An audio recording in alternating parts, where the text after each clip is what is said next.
miaraba takariva atsika indray a avy mino aho fa samy afaka ny sakafo isika isorana an'Andriamanitra mamelona atsika amin'ny lafiny rehetra saina vatana fanahy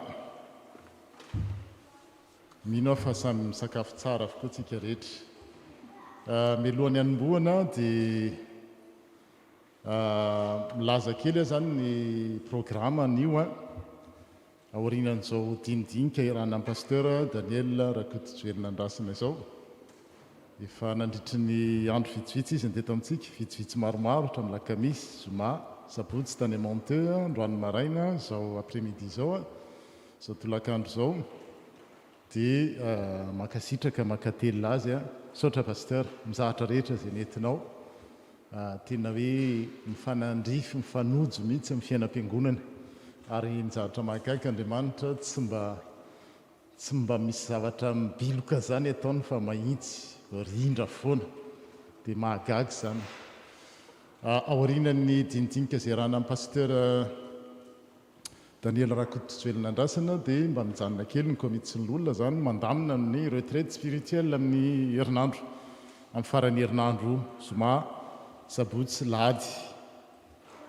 misy efa somary fandaminana kely proposition ihany nataon'ireo sampana ny amin'ny organisation fa mila valide tsika zany na mety misy olona hafa koa manana sosikevitra tsy dia ela izy fa 30 minutes 30 minitra eo fotsiny voilà zay ny fandaminana zany mbola misy 30 minutes kely aorianan'izay dia mahita efa manoka satria amin'ny fotoanan'ny digestion dia manasa anareo aho hitsangana alohan'ny hira dia hifampitsodranotsika ho aminao aneny fiadanana amin'ny langage de signe tadidinareo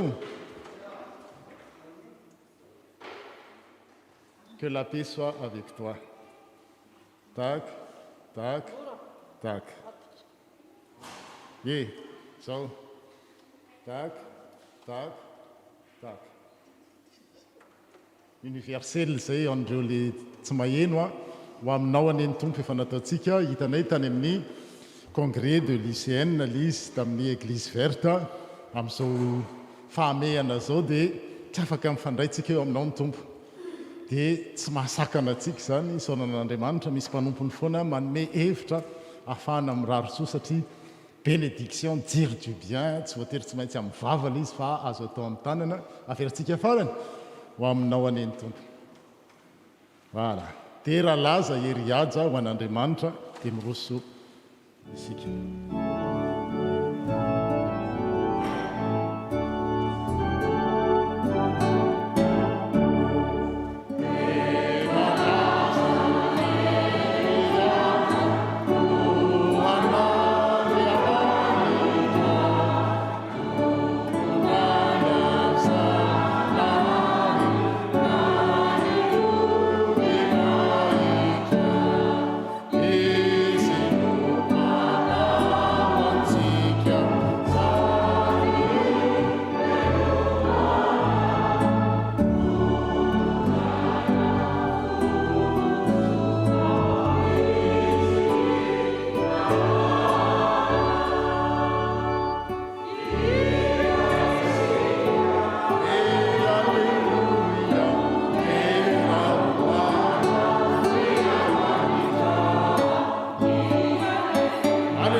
vavaksika tompo resy lahatra tokoa zahay fa ianao no nanao anay ianao no namola volanay tao amin'ny kiboneny ianao no mpanao anay ianao no hivelomana fototraina ary avy aminao avokoa zany rehetra zany inona tokoa no anananay ka tsy noraisinay avy taminao ampio zay mba tsy hitondra ny fiainanay araka izay tianay sy sitraky ny fonay fa araky ianao le mpanao le nanamboatra lay namonjy le nametraka ny fanahinao masinao ao aminay tsirairay avy le maniraka anay ho ambassadeur iraka solon'i Kristy laza zany atsaranao zany amin'ny olombelona rehetra ary tsy vitan'izany ihany fa mbola miandry ny fiverenanao koa zay amin'ilay tontolo tsy misy tsony tomany tsy misy ntsony ranomaso tsy misy tsony akivina tsy misy tsony aretina fa tontolo tanteraka miaraka amin'ilay Andriamanitra tanteraka miaraka amin'ireo zanany voavonjy voavitra no avaozina glorifié béatifié en Christ zany no miandry anay ny fampara-pahatongan'izany dia taizanao zay kolokoloanao zay formenao zay araky ny sitraponao misaotra no ny amin'ny mpanomponao zay ny rahanao no ny amin'izany ampio zay tompo anararoatra ny fandalovany mba higioka ny fanomeza-pahasoavana zay napetraka atao hoanina ary ianao koa no omba azy ianao zay nametraka zavatra tsara atao amin'ny fiainany no ampiasa azy mba amira-piratany zany atsaranao zany eo amin'ny zavatra rehetra ataony tsy ho zarainy aminay izay kosa dia andray izany amin'ny zotom-po indrindra ary tsy vitany zotom-po sy ny hafanam-po ihany fa apiatra izany ao amin'ny fiainana isan'andro ao amin'ny tokantrano eo amin'ny fiangonana sy ny sampana sy ny komision maro isan-karazany ary indrindraindrindra ho vavolombelonao amin'ny fiarahamonina ho jiro sy fanasina ho mpampitraka fa tsy sanatria anakivy ho mpisolo vava fa tsy sanatria mpanameloka mba olona mitodika aminao isan'andro san'andro mivavaka mitondra ny fahoriany zao tontolo zao eo apotitry ny azo fijalianao manoloana ny seza fiandriananao fa tsy ho mpitsara tsy ho mpanenjika tsy ho mpanaratsy mba hanahaka anao zay tompo ianao lay Andriamanitra tsara sady mpanao ny tsara amin'ny anaran'i Jesosy Kristy tompo amen afaka mipetraka isika paster menanao ny fitenenana dia ny andraisantsika azy a dia tehaka mafy be arak'izay efa nataony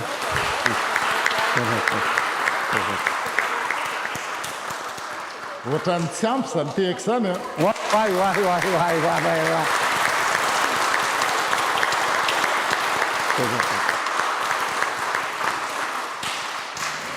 zany no andrasantsika ny andraisantsika ny ambassadeur an'i Kristy tsika rehetra ambassadeur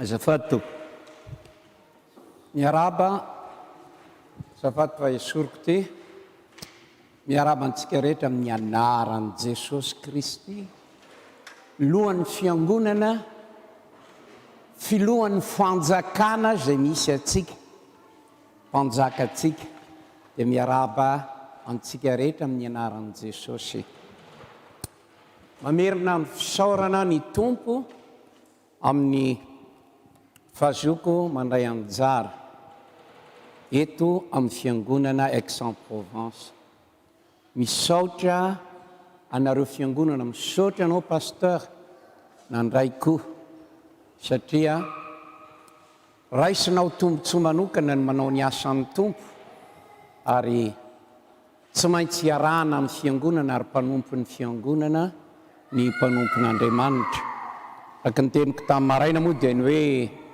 ny hoe tsika mpanompon'Andriamanitra ambassadeur ny fiangonana zany karazana maso ivo ambassade ny fiangonana ary ny fiangonana koa dia lazain'i Jesosy hoe tenany Kristy tenany izy tenany mihitsiny dia isika mitambatra no atao hoe fiangonana isika zay mino an'i Jesosy Kristy vita batisa zay no atao hoe fiangonana kristianina ny lohahevitra izay tiako zaraina amin'ny ty ariva ity dia ny hoe ainga vaovao sy aina vaovao ho an'ny fiangonana fifoazana eto anivon'izao tontolo izao.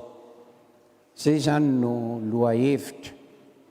Singanina hoe fifoazana fa ranomarina ny fifoazana tsy sampana hafa fa tena ao anatin'ny fiangonana. Aina ny atao hoe réveil amin'ny teny frantsay. Le réveil, c'est pas une association de manière ecclésiastique, tsy fikambanana fa mouvement hetsika zay manome aina antsoin'Andriamanitra ho amin'ny fiangonana. Zay no tena atao hoe fifoazana fa somary mampalahelo lasa ny singanina natao fikambanana dia manjary misy manao hoe zay tsy ao anatiny, zay ao anatiny, fa zatra tadiavintsika rehetra dia ny atonga ny fiangonana ho velona, manana aina. Zay no tanjona zay kendreny. Ary zay no atao hoe raha eo amin'ny lafiny ara-tantara tany Madagasikara, ohatra hoe ny Rainsoalambo, Ravelonjanahary, pasteur Rakotsandry Daniel, Neny Lava, zareo tsy nieritreritra hoe hanao fiangonana akory, ary tsy fiangonana mihitsy. Tak'izany koa ohatra ny réformation. Ny réformation i Martin Luther, Calvin, Zwingli, tsy nieritreritra hanao fiangonana mihitsy izy. Ary takan'ny Luther, efa nandeha ny tantara dia nataon'ny olona hoe fiangonana loterana. Dia hoe zaho izy tsy zany mihitsy ny but kendreko. Diso tanteraka tsika hoe manorina fiangonana loterana, fa izy dia raha ny faniriny dia nijanona tao amin'ny fiangonana katolika, satria io ny fiangonana kristianina. Fa saingy tena nidakany zareo tao izy, tena voadaka tsara mihitsy izy. Natak'izany koa ry Calvin dia tsy hita moa fa dia niorina le izy. Ka ho jerentsika le hoe ainga vaovao, aina vaovao. Raha ohatra tsy mijery afa-tsy zay hoe réformation na fanitsipivavahana zay dia tena ainga vaovao. Matoa-tsika fiangonana protestanta misy, tsy hoe tena tany am-piandohana niala tena niezaka hiala, fa saingy no ny antony samihafa dia tsy maintsy niala tao ary voatosika tao. Dia zay no nisininy hoe réformation protestant. Fa ho mouvement na hetsika hanome aina ny fiangonana ny tena ataoko hoe nanomezan'Andriamanitra ny fiangonana protestant réformé na luterana. Fa maha-olombelona ny olombelona, ny atao hoe tantara ny tantara, dia manjary misy anarana sy ankolafiny be dia be, dia atao akory moa fa zay no izy.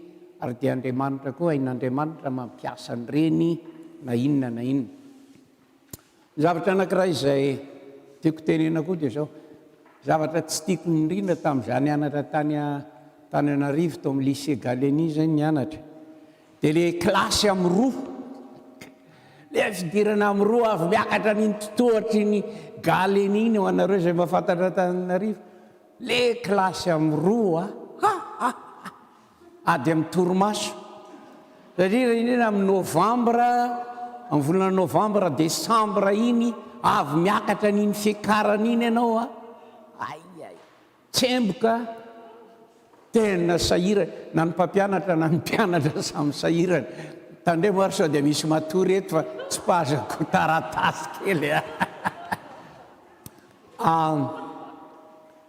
Nisy lohahevitra anankiray ihany koa zany zay tiako hitondrana ny fifanankalozan-kevitra.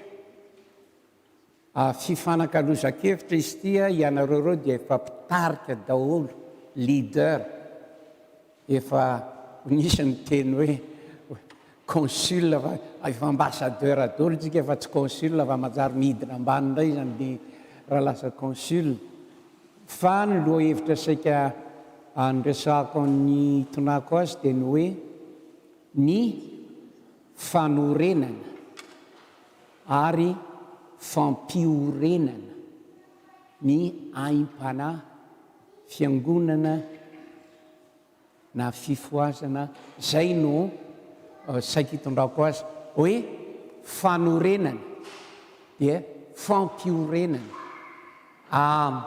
ohatra ny fanakaiky reteon'ireo fa azavaiko fanorenana dia ny hoe fondation zay fondation construction point de départ zay ny hoe fanorenana manorina fiangonana manorina fikambanana manorina sampana fanorenana dia ny faharoa fampiorenana raha miteny frantsay dia hoe affermissement affermir ce qui a été construit na koa hoe édification ny édification mety mididro fa hoe affermissement miteny anglisy hoe strengthening na fortification de ce qui a été déjà construit ka reo endrika anankiroa reo no tiako zaraina amintsika hoe ahoana voalohany dinana voalohany ny fanorenana manomboka mihitsy ny alabazy dia ny faharoa rehefa miorona ahoana no atao mba atanjaka ny zavatra izay aorona misy teny soratra masina zay mba tiako vakiana ihany satria fampianarana miorona amin'ny tenin'Andriamanitra amin'ny baiboly ny fampianarantsika dia ny teny efa hain'ny olona rehetra hain'ny pasteur sy ny olona zay miandraikitra fiangonana dia ny Matthieu 5:12 andininy 7:20 sy ny 7:20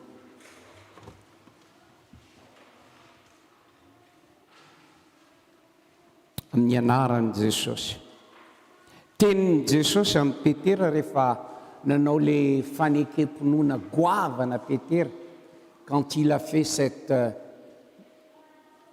confession de foi grandiose tena hoe divine tena avy amin'Andriamanitra nanao fanekemponoana lehibe i Petera nafantatra izy hoe iza Jesosy dia zao ny navalin'i Jesosy rehefa avy eo amin'ny Petera ny teo ambony moa dia hoe 7:10 Jesosy namarika nanao taminy hoe sambatra ianao ry Simona Barjona fa tsy nofo amandrà no naneo anao izany fa ny raiko izay any an-danitra ary izaho milaza aminao koa ianao ny Petera ary ambonin'ny vatolampy ity no ahoriko ny fiangonako ary ny vavahadin'ny fiainany tsy hita tsy haharesy azy ny tenin'i Jesosy promesse ny amin'ny fiangonana raha mijery ny testamenta vaovao nareo dia ity teny verset ity no ahitana io teny hoe fiangonana io teny hoe fiangonana io Jesosy tsy dia nilaza n'io firy asa na indroa na intelo fotsiny Jesosy jereo ny concordance nareo zara raha indroa na intelo Jesosy nyresaka hoe fiangonana ny teny nanao mention hoe fiangonana fa ny epistile no manazava ny asan'ny apôstôly no tena miresaka mikasika ny hoe fiangonana tena marina tamin'ny fahaveloman'i Jesosy mbola tsy nisy ny tena atao hoe fiangonana kristianina tsy fiangonana kristianina ny fikambanana sy ny groupe izay nitarihan'i Jesosy tsy mbola fiangonana kristianina taoriana ny asan'ny apôstôly toko faharoa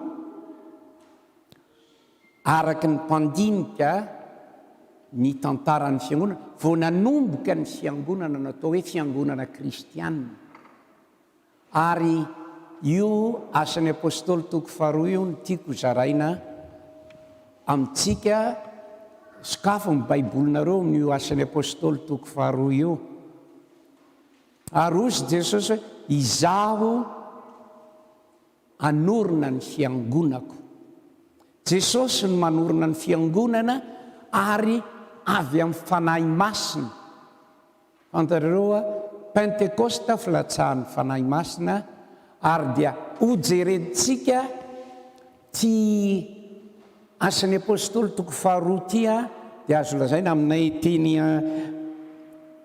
mpanao trano amerikana dia io no antsonony zareo hoe blueprint tsy fantatra ny arany hoe blueprint asa aminareo misy ino sy architecte na entrepreneur les plans ny trano zay no atao hoe blueprint na hoe impression en bleu ozy zany raha dika amin'ny teny malagasy ao ny détail eto no ahitantsika izany ary dia io no tiako zaraina amintsika hoe fanorenana aim-panahy aina vaovao amin'ny fiangonana ary fampiorenana affermissement misy zavatra anankiroa ny ray ny antongoka commencer faharoa comment édifier ce qui a été commencé ary ireo zavatra roa ireo tsy maintsy hita eo amin'ny fiangonana ary ireo nisy fiangonana ilay commencement ny matanjaka commencement ny matanjaka mibebaka ny olona atao batisa ny olona vitiny tsy hitantsony le olona rehefa avy eo tsisy fiangonana ntsony misy ny ray no ny antony samy hafa be debe le olona nefa ao kanjo pritsaka miala atao tsikelikely ary tsy mitombo mihitsy dia fiangonana mararika io zany mifanampy ireo ataoko hoe etsika anankiroa ireo ny fanorenana ary fampiorenana ary mino fa na amin'ny fikambanana zay misy anareo misy fikambanana dia misy ny phase de commencement dia misy ny phase d'édification saingy rehefa tena mandeha ilay izy dia mifampiditra ireo tena mifampiditra efa matanjaka dia misy olona vaovao miditra rehefa tafiditra dia atanjaha ka raha tsy mijery an'izay tsika dia ataoko hoe fiangonana sy fikambanana tsy salama fa mandringy dia ao anatin'izay fijery zay no hitariako anareo ary hifampizarantsika fifampizarany tia dia afaka mandray anjara isika tsy hoe zay lazaiko hoe tao dia marina daholo misy ny banga misy ny tsy ampy dia hifanapitsika ary misy koa ho lazainareo misy koa ny remarque na mety misy koa aza teninareo tsy dia maresy lahatra loatra azy zany pasteur dia afaka mifanazavitsika sokafy ny asan'ny apôstôly toko faharoa hitatsika mazava eto ireo phase ozy za anankiroa ny phase anankiroa ireo andininy voalohany ka hatramin'ny andininy fa 7:30 no ilazako hoe dingana le momba n'lay fanorenana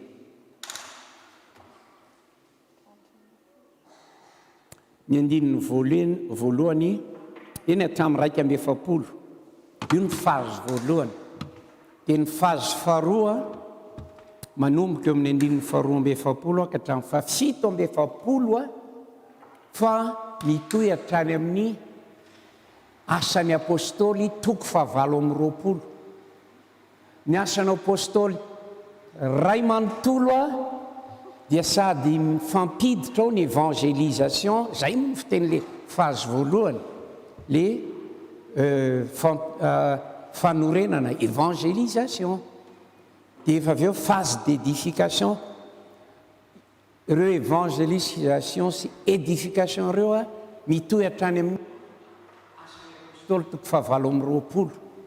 Ary dia misy moa fitenin'ny olona manao hoe ny asan'ny apôstôly toko 720 dia mbola tsy vita,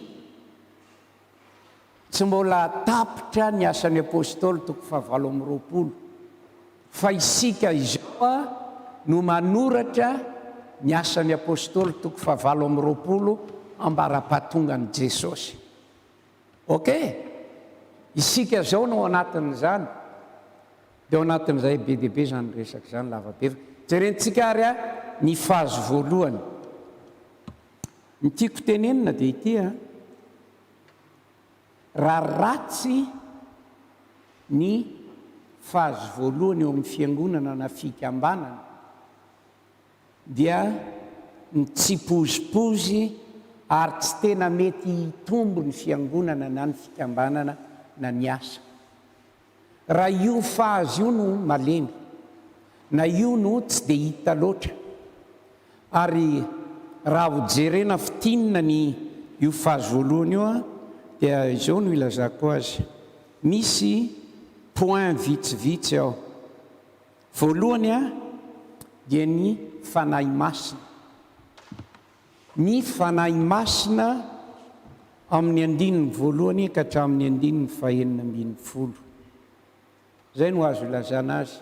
Mikasika ny fanahy masina. Dia misy teny tiako vakiana amintsika raha hoe anorona fiangonana, implantation d'église, na hoe commencement de mouvement chrétien. Asan'ny apôstôly toko voalohany andininy 9 vakiantsika. Mangataka anankiray amaky azy. Dia Zakaria toko 4 andininy 1. Zakaria toko 4 andininy 1. Zakaria dia boky faharoa farany amin'ny testamenta taloha. Zakaria toko 4 andininy 1. Raha mba tsy maninona dia mba misy mamaky asan'ny apôstôly toko voalohany andininy 9. Iza no mamaky azy? Na teny frantsay na teny gasy eny tompo.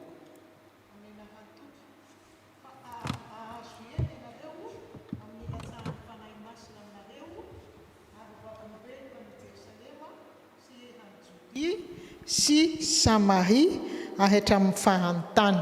Amen. Dia ny Zakaria toko 4 andininy 1. Rehefa eo anao ihany ianao dia tonga dia vakeo azafady. 4:6.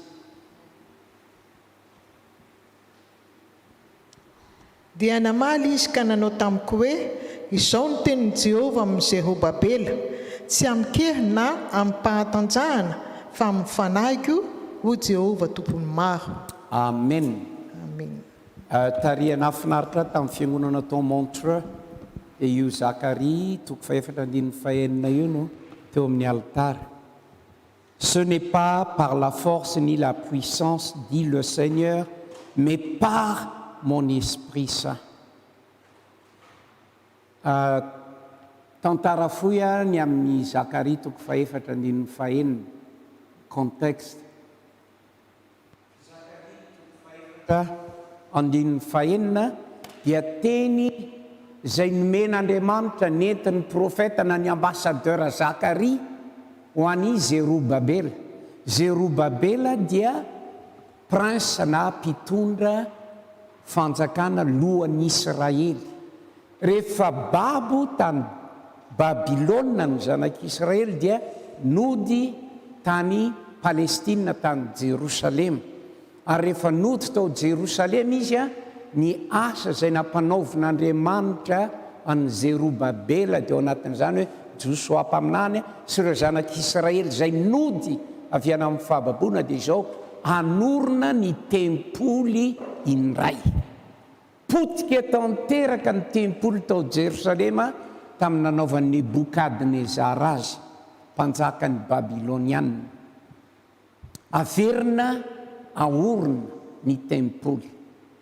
Raha fitinina lay izy dia zao asa sarotra, tena sarotra satria ny vato misakana dia be dia be, financier, militaire, architecture, diplomatique, zany rehetrarehetra zany miditra amin'ny hoe anorona tempoly ao Jerosalema. Mety nisy ny akivina fa tonga ny tenin'i Jehova nampitondrany ny mpaminany Zakaria hoe zao lazao amin'ny Zérobabel, ce n'est pas par la puissance, ce n'est pas par la force militaire, ce n'est pas par la puissance financière, ni même par la logistique, tsy ny ingénieura, tsy zany, ilaina izany. Averina, ilaina izany. Fa izao ny herin'ny fanahy masina no ahatanteraka anio. Dia ny asan'ny apôstôly toko voalohany andininy fahavalo dia hoe ho vavolombelo pianareo rehefa tonga ao aminareo ny fanahy masina. Ny tenin'i Jesosy alohan'ny akarany tany an-danitra aho Lioka toko 4:20 dia hozy izy Jesosy tamin'ny mpianatra 12 fa i Jodasy tsy teo ntsony. Aza mihetsiketsika eo Jerosalema nareo miandrasa aloha ny fanomezana izay omen'Andriamanitra anareo ny fanahy masina. Ary vakintsika ny asan'ny apôstôly toko voalohany andininy 4 nataony zareo to mpiandrasana ny Pentecôte ny fanahy masina. 1:14 asan'ny apôstôly toko voalohany andininy 4. Mba vakiana azafady.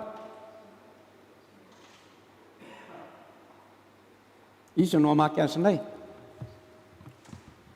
Ao mianankiray indray. Ndrasikely hony.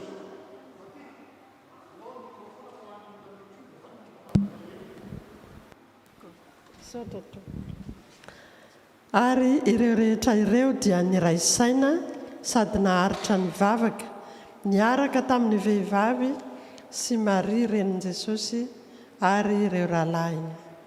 Zay, inona no nataony mpianatra raha mbola tsy nahazo ny fanahy masina izy? Nivavaka. Io zany dia teneniko antsika hoe raha anorona fiangonantsika, anorona fikambanantsika. Tsy misy afaka manorona fikambanana tsara tarenareo hoe Lion Club na Rotary na amin'ny herin'ny sainareo sy ny fahaizana. Fa raha izao tena asan'Andriamanitra no ataonareo tsy amin'ny fahaizana fotsiny, tsy amin'ny stratégie fotsiny, tsy amin'ny fananana olona mahay fotsiny, ny fanahy masina hoy Andriamanitra. Dia hoy ianao hoe ahoana no azona amin'ny fanahy masina? Mivavaka. Izy nareo hoe zany hoe dia izy. Aiza ny teny eo amin'ny Baiboly milaza fa ny fanahy masina dia omen'Andriamanitra rehefa mivavaka. Lioka toko 2:17. Lioka 2:17. Ao isan'ny mentsika micro tantely. Meo olona anankiray le micro dia tonga dia mamaky izy.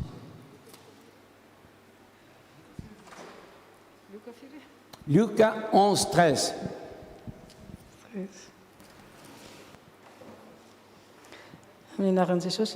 Si donc mauvais comme vous l'êtes, vous savez donner de bonnes choses à vos enfants, le Père Céleste donnera d'autant plus volontiers le Saint-Esprit à ceux qui le lui demandent.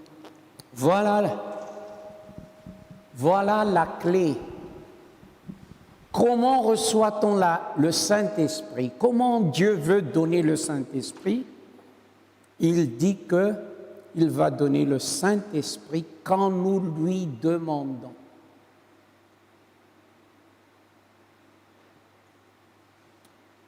Dieu le Père donne le Saint-Esprit quand nous lui demandons. Ianareo na dia ratsy aza ratsy nareo dada ratsy io ranay mba miezaka ho dada tsara ihany a fanaray mora tesana ohatran'izany na malemy loatra koa rehefa angatanareo sandwich izy ve izy dia omenareo kitoza na omenareo voalavo tsy misy manao an'izany ny dada tsara fanahy na mama tsara fanahy dia hoy izy hoe raha mangataka ny fanahy masina ianareo a omen'Andriamanitra.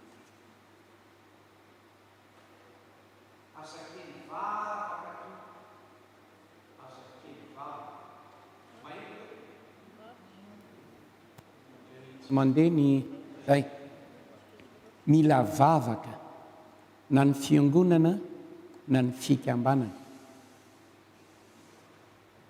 mety andeha ihany fa saingy dia amin'ny herin'ny tena fa tsy ny herin'ny fanahy masina. Samy hafa ny fiangonana fikambanana kristiana mandeha amin'ny herin'ny fanahy masina, samy hafa. Ny anankiray ny saina fotsiny. Korintiana 2:12 dia milaza hoe tsy misy mahay miteny hoe Jesosy ny tompo raha tsy amin'ny fanahy masina. Tsy misy miteny hoe mahakonverti olona, tsy ianao io no mahakonverti olona, mampibebaka olona ino, fa ny fanahy masina, fahasoavan'Andriamanitra. Izay no ilantsika mivavaka ary miasan'ny fanahy masina eo amin'ny fiangonana. Dia miverina amin'ny asan'ny apôstôly toko 2 isika. Asan'ny apôstôly toko 2, rehefa nivavaka isan'andro ny mpianatra, entre parenthèses fotsiny keo hoe ny rahalahan'i Jesosy, les frères de Jésus étaient là finalement. Il n'était pas avec Jésus pendant le vivant de Jésus. Tsy nino an'i Jesosy reo rahalahan'ny mpiray tapo amin'ireo. Jaona toko 7. Fa rehefa nitsangana Jesosy dia tonga kristianina izy. Verina asan'ny apôstôly toko 2, andininy voalohany ka hatramin'ny andininy 14 na hatramin'ny andininy 15. Nilatsaka ny fanahy masina. Nilatsaka ny fanahy masina, niteny amin'ny fiteny tsy fantatra, ary nitsangana tamin'ny fahasahiana ny apôstôly izay sarotahotra, niteny Petera, ary io toro-tenin'ny Petera feno ny fanahy masina io no nanomboan'ny fiangonana kristianina teto amin'izao tontolo izao. Le commencement de l'Église commença avec cette prédication de Pierre à la Pentecôte. Il n'y avait pas d'église chrétienne avant cela. Il était une Josué, il non Petera Petera. Sono innan tsy mampandeha le micro ndranay.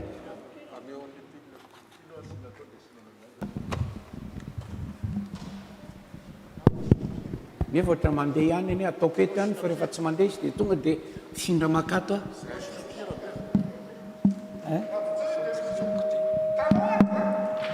voilà zay a ay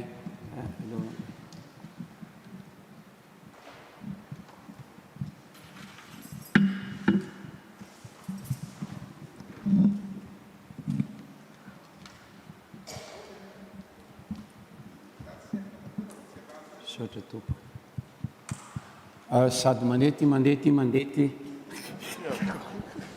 ka izao a miresaka hoe fiangonana tsika, isika ao anatin'ny fiangonana tsy nisy fiangonana fa ty toro-tenin'ny Petera feno ny fanahy masina ity no niorenan'ny fiangonana voalohany a hojerentsika eto. Mila olona izay tarihan'ny fanahy masina. Mety misy angamba olona tsy tarihan'ny fanahy masina fa dia ampiasain'Andriamanitra ihany. Fa eto dia Petera feno ny fanahy masina no nampiasain'Andriamanitra. Zay ny point voalohany, ny fanahy masina. Faharoa, ny toriteny zay nataon'ny Petera. Ny toriteny ry havana dia ngeza be eo amin'ny fiangonana, tsy azo ambaniny. Romanina 10:7. Raisy tsara io. Misy amin'izao fotoana izao mantsy hoe manorina fiangonana dia nanay mampalahelo hira tsasakadiny na hira 45 minutes fa tenin'Andriamanitra zara raha misy. Malemy reny fiangonany reny. Mety be dia be amboalohany. Misy any Amerika ohatran'izany, dia fiangonana ngeza be ohatran'ireny dia efa avy eo mivaha satria tsy ampy fiorenana tenin'Andriamanitra. Le zavatra mahafinaritra, le zavatra télé, le zavatra show. Iny no matanjaka ary voasitona ny olona fa sainga ny fototra fiorenany tsy ao. Inona ny fototra fiorenany? Andininy fa 17 na manomboka amin'ny 12 ka hatramin'ny fa 17. Teneniko fotsiny entre parenthèse ny verset 17 ka hatramin'ny 21 dia filazan'ny Petera mikasika ny fanahy masina faminaniny izany anaran'ilay mpaminany zay raisiny Petera teto dia Joela. Zay mahatonga ny anarana hoe Joela sasany amin'ny sasany. Bon, mpaminany Joela hoe amin'ny andro farany no andatsan'Andriamanitra ny fanahy masina. Io no ilazantsika hoe andro farany zao iainantsika izao. Nanomboka tamin'ny Pentecôte na tamin'ny akaran'i Jesosy tany an-danitra ny andro farany. Filazana ny amin'ny fanahy masina. Dia eo amin'ny 2:20 ny toritenin'ny Petera.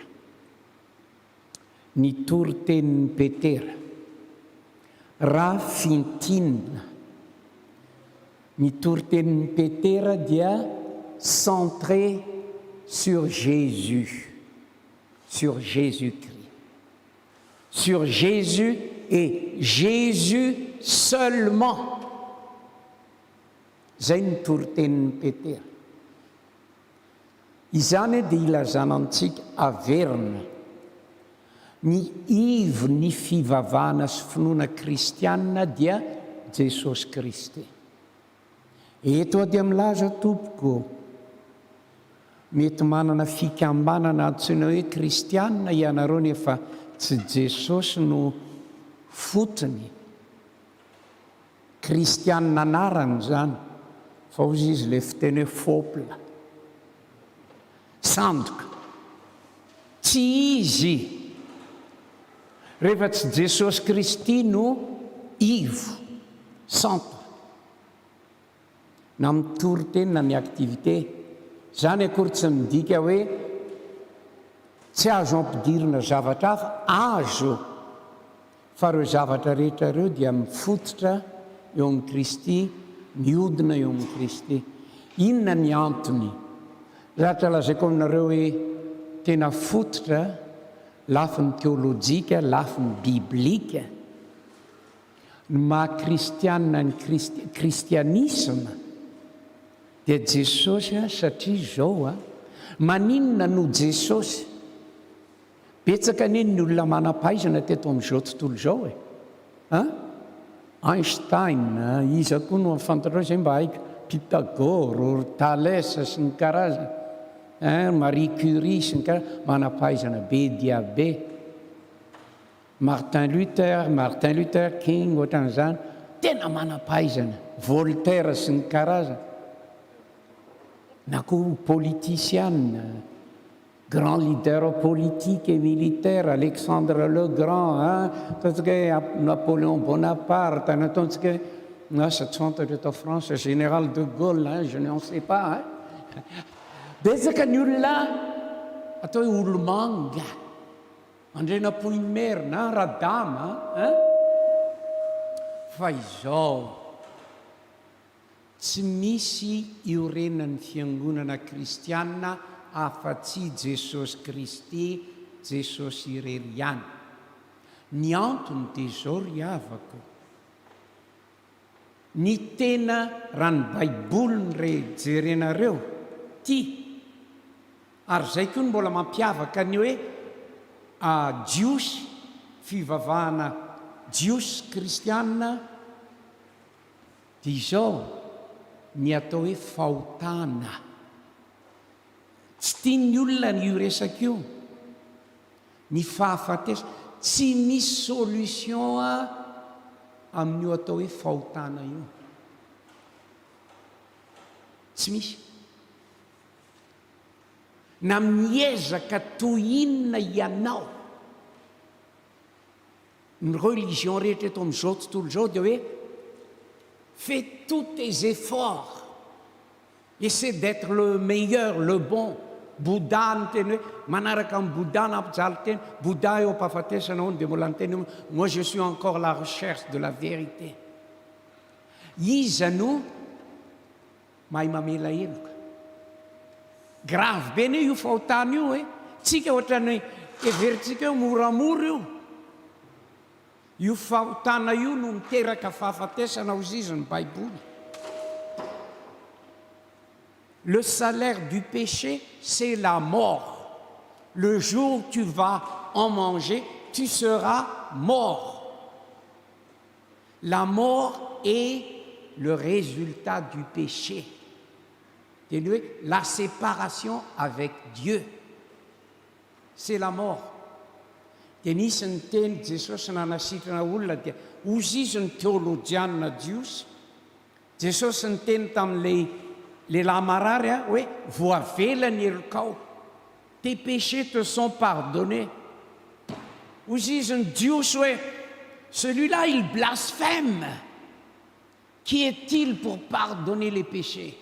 Qui est-il pour pardonner les péchés? Seulement Dieu peut pardonner les péchés. Only God can forgive your sins. Tsy misy dokotera mahay mamela heloka, tsy misy mpanan-karena mahay mamela heloka, tsy misy politisiana mahay mamela heloka. Jesosy Kristy irery ihany no mahay mamela heloka. Dia izay no mahatonga antsika milaza hoe ny finoana kristianina dia fototra tsy te halala ary tsy mahalala fa tsy hoe Jesosy Kristy. Ny fahafatesana, ny fahafatesana, misy ny olona sasany mino hoe ny siansa iresoudre ny fahafatesana. Za namaky amin'izao fotoana izao, misy olona hoe za rehefa maty dia tehirizo en banque ary refrigéreo aho. Fa ho avy ny fotoana ho hitan'ny siansa ny hamelomana andray. Dia mame vola be izy any Londres, tsy fantatra izy amizy an'io, dia efa mipetraka ao ny vola isan-taona isan-taona hitehirizana ny tenany refrigéré. Fa ho avy ny fotoana hitan'ny siansa dia ho velomina indray izy.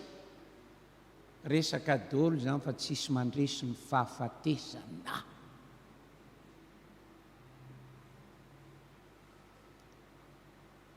Olona ray ihany no teny hoe za no fananganana ny maty sy fiainana, izay mino ana dia maty aza dia ho velona indray. Ka zao ry havana, nanay mety imezan'ny olona ny atsika e. Imezan'ny olona le ambassadeur kristianina. Ianao ambassadeur an Jesosy dia miteny za mino ny fitsanganan'ny tena maty, za mino ny famelan-keloka. Oui, on y croit dur comme le fer. C'est la fondation de notre foi. Tsy misy afa-tsy io Jesosy io. Ary za rehefa ho faty, je ne veux rien savoir sinon ce nom de Jésus qui va me faire passer de cette vie à la vie éternelle. Zay ry havana mahatonga antsika mitory an' Jesosy, ampafantaro an' Jesosy ny ankizy, ny olona, ny lehilahy, ny vehivavy, ny philosophe scientifique, ny olona tsotra, na iza ozy izy Jaona sy Petera, zay tsy manana na inona, volamena sy volafotsy tsy anananay a, fiangonana tsy mizara volamena sy volafotsy a, sa misy fiangonana mizara an'izany. Jesosy ihany no anananay dia zay no omenay, zay no omentsika. Dia Jesosy manao ahoana raha fitinina ny teny eto a? Dia zao, Jesosy avy amin'ny soratra masina, avy amin'ny Baiboly, lazain'ny Baiboly. Toritenin'ny Petera rehetra eto a, dia miainga avy amin'ny Baiboly. Zay. Avy amin'ny Baiboly daholo ny zavatra ilazany an' Jesosy. Amin'izao fotoana izao dia milaza hoe zay mahafantatra an' Jesosy, Jesosy ny tany Arabia, Jesosy ny tany Inde, Jesosy ny gourou. Allons. Jesosy ny Baiboly soratany nampanoratan'Andriamanitra. Tenin'Andriamanitra ty. Zay no anakinantsika ny fampianarana eo amin'ny fiangonana sy ny momba an' Jesosy. Tenin'Andriamanitra. Zay mahatonga antsika manao étude biblique. Tsy maninona tsara mahafinaritra manao zavatra be dia be hafa. Fa zao tandremo ampianaro ny Baiboly, Jesosy araka ny Baiboly. Zay. Dia zavatra lehibe momba an' Jesosy. Jesosy maty noho ny fahotantsika. Dia ny faharoa, Jesosy nitsangana tamin'ny maty.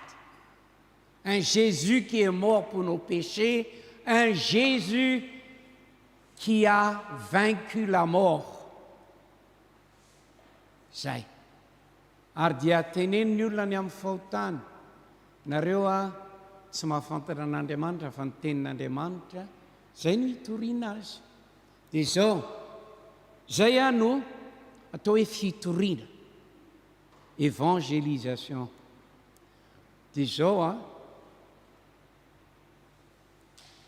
rehefa mitory an'izay nareo, za moa niteny tamin'ilay mandeha iny hoe, nareo ty rano mahafinaritra ty, dia azoko atao ny décrire anareo composition chimique de cette eau H2O, azoko atao milaza aminareo hoe température d'ébullition 100 degré, azoko lazaina aminareo hoe rehefa midina 0 io dia ohatran'ny glasy mahafinaritra izy rehefa. Dia azoko tenenina aminareo hoe fotsifotsy, sans saveur, sans odeur. Voilà de l'eau rafraîchissante. Misy olona avy any mangateta be. Dia teneniko amin'ny hitanao ty, manga tsara tareha, petraha eo mijery eo fotsiny. Dia vita le description, bye. Ka indray mety manahirana izy fa izao. Quelle est la logique? Donne-lui à boire. Donne-lui à boire. S'il ne peut pas le faire, tu demandes la permission de l'aider à boire. Teneno izy sotroy le rano. Fa raha tsy misotro an'ity rano ty ianao dia mbola eo foana. Nanaitsika rehefa mitory ny filazantsara mijanona eo amin'le description très jolie, philosophique, historique, théologique de Jésus et de l'Évangile. Mais est-ce que nous donnons l'opportunité à cette personne de boire? Est-ce que nous l'aidons à boire? Ray mety rehefa mety voany ny atodohany, asa na kapoka mafy loatra ny masoandro, kapoka mafy loatra ny masoandro dia manohitra izy. Fa raha mbola azonao atao, indraindray efa malemy ary tsy afaka mihetsika intsony izy, ianao mampiditra ny ranony eo am-bavany.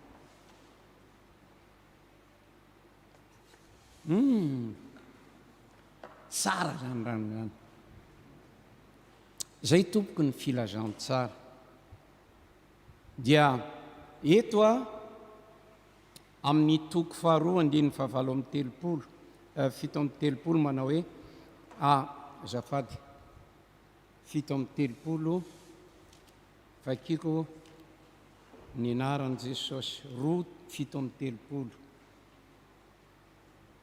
ary raha nandray izany ny olona voatsindrona tampony ka nanao tamin'ny Petera sy ny apôstôly namany hoe inona no ataonay quand tu présentes l'évangile, la beauté et la bonté de l'évangile, les gens se demandent qu'est-ce que je vais faire, qu'est-ce que tu veux que je fasse.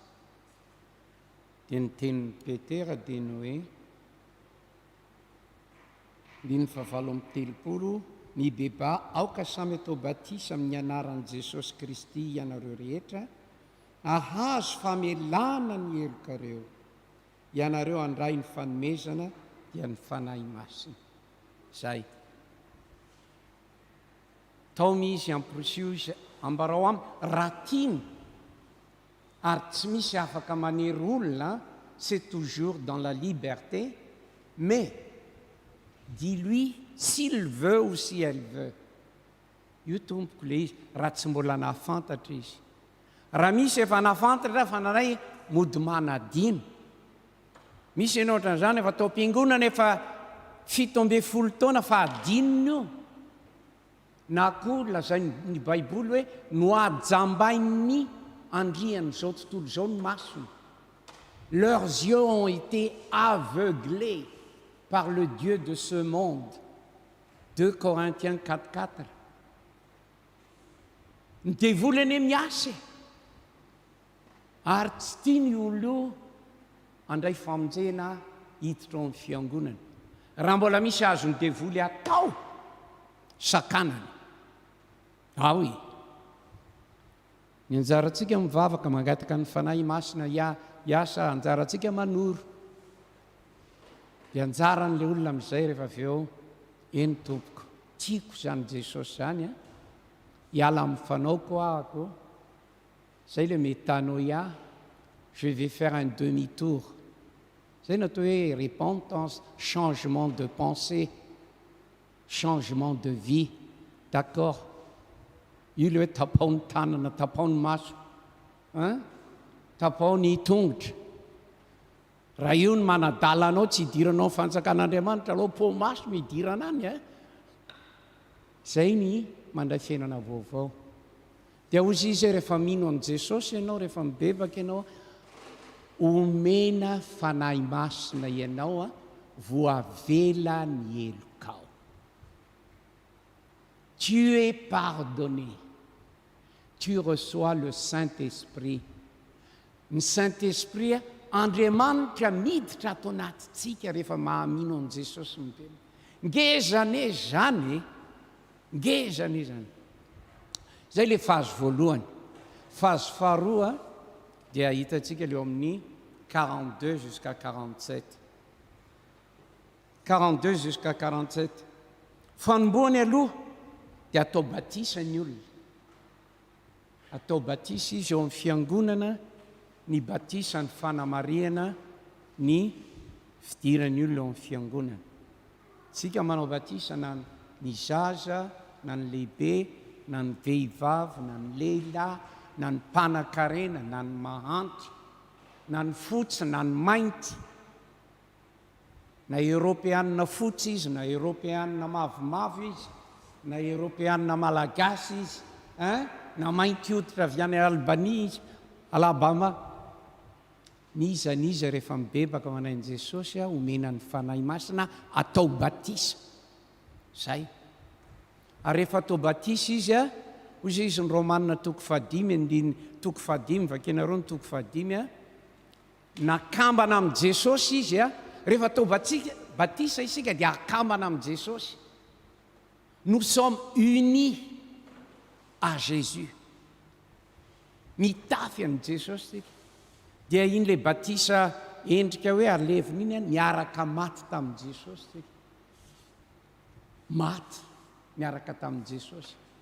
Dia zay no tenenan'i Paoly hoe tsy zatsony no inona, tsy zatsony ny velona ozy izy fa Kristy ny velona atao anaty. Maty le Daniela taloha, Daniela vaovao ty natao batisa ao amin'i Jesosy.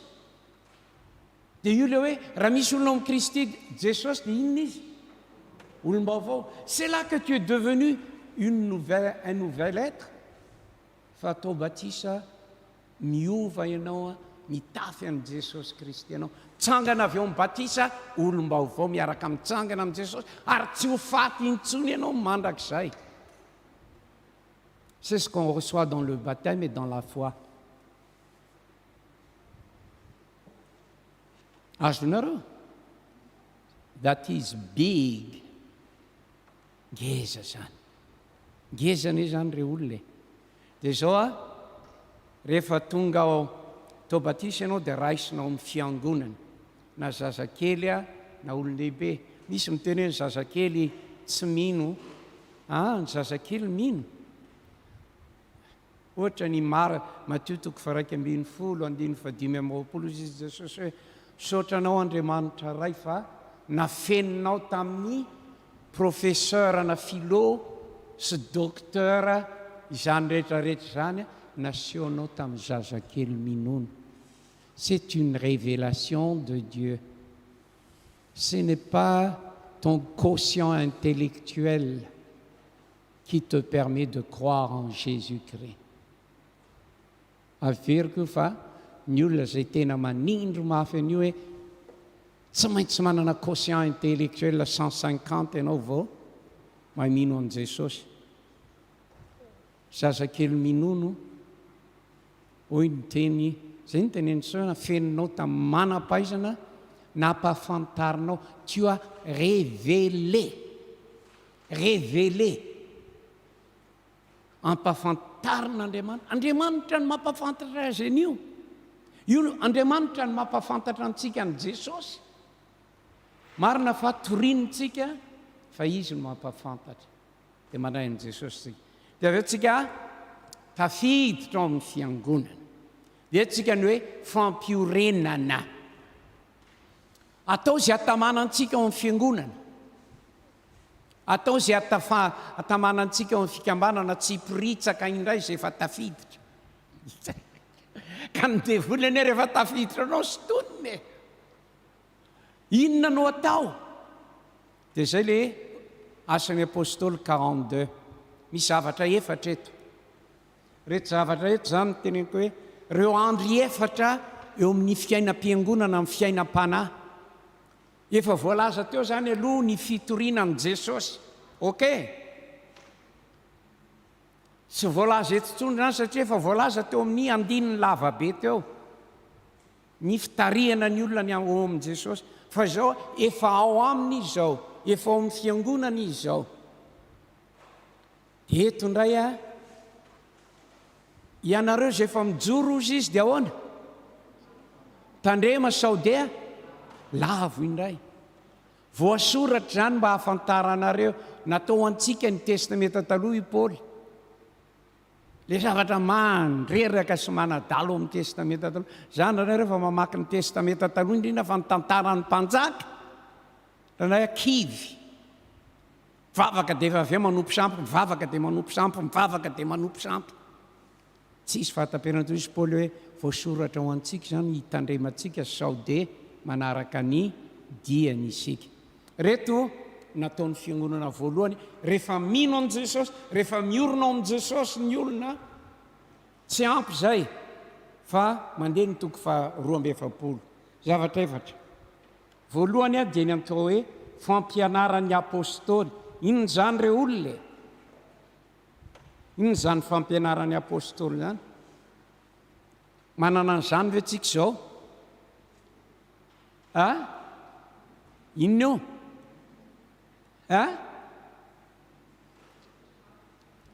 Ty. Ny tenin'Andriamanitra. Ny tenin'Andriamanitra no nampianarin'ny apôstôly. Ny tenin'Andriamanitra rehetra dia Jesosy Kristy ny fotony. jaona toko fadimy andiny fasivy amin'ny telopolo 539 vakianareo ny soratra masina ozy izy fa ireo no manambara ahy. Ny soratra masina no manambarany Jesosy sy ny fiainana kristianina. Ny sampana fiangonana izay malemy amin'ny soratra masina, tsy mampianatra soratra masina, malemy ny sepoly alahady, malemy ny katekomena, azagaga raha tonga dia voasito ny devoly. Tradio fa ny devoly mahay baiboly. Mahay baiboly ny devoly. Io baiboly io no nakany fanahin' Jesosy. Ma io baiboly io mihoatra no isika izy. Hitany foana io. Fa izao io baiboly io rehefa ampiasantsika amin'ny fanahy masina, amin'ny alalan'ny fanahy masina. Tsika manana amin'ny fanahy masina. Ka dia mifampitana tsara ny devoly ho an'ny olona manana ny fanahy masina mamaky baiboly. Ny olona izay nandrain'i Jesosy manana an' Jesosy ao anatiny, manana ny fanahy masina, rehefa mivavaka isika tarihan'ny fanahy masina. Fa mila miverina amin'io baiboly tenin'Andriamanitra io tsika manao tsenjery. Dia nio andro aman'alina ozy izy Andriamanitra tamin'ny Josoa. Aoka ny tenin'ny Kristy toetra betsaka ao anatinareo. Ny tenin'Andriamanitra ny sabatry ny fanahy. Tsy maintsy mahay ny tenin'Andriamanitra, mianatra tenin'Andriamanitra ny kristianina tompoko. Saotra n'Andriamanitra ny amin'ny pasteur izay mampianatra tenin'Andriamanitra. Isika manao étude biblique. Ary mandra-pahafaty tsy misy afaka hiteny hoe za mahay an'io baiboly io. Za lazaiko aminareo fa mba efa taonany maro any namaky an'izy io. Efa naverina jerenareo ny baiboly koa dia mitsipitsipika ihany tsindrina. Fa mamaky azy zao dia mbola nanay misy tsy haiko foana ao. Ary misy zavatra vaovao foana ao. Tenin'Andriamanitra. Faharoa, taontsika angakaingana, ny faharoa dia ny inona? Fiombonana. Fiombonana amin'ny teny frantsay izy dia hoe, centre raha misy traduction hafa hoe la communion fraternelle. Amin'ny teny anglisy izy dia lazainy hoe fellowship. Fellowship. Fiombonana. Le fikambanana. Fifankatiavana. Teny grika izy ataony hoe koinonia. Fifankatiavana. Zao tompoko hoy Jesosy hoe didy vaovao nomeko anareo dia ahoana? Fankatiavanareo. Ahoana no afantarana anareo fa kristianina mpianatra Jesosy nareo? Mahay baiboly be ve? Tena miangona isan'andro ve? Manome ny volanareo any mahantra ve? Tsara daholo zany. Fa ozy izy Jesosy ny tena afantarana fa mpianatra ianareo raha mifankatia. Raha mifankatia. Sarotra ve? Mahay mifamela elaka. Tsy option io, c'est pas un choix. Si tu es un ambassadeur de Jésus, tu dois aimer. Ary ny tena mazana be azy nandray dia le tenenin' Jesosy hoe tiavany fahavalonareo. Zaza nandray le olona miavinavina amiko iny dia efa mampivotony foko. Ahoana zany hoe fahavalo zany? Oe! Tsy haiko aloha fa atao sarotsarotra ihany.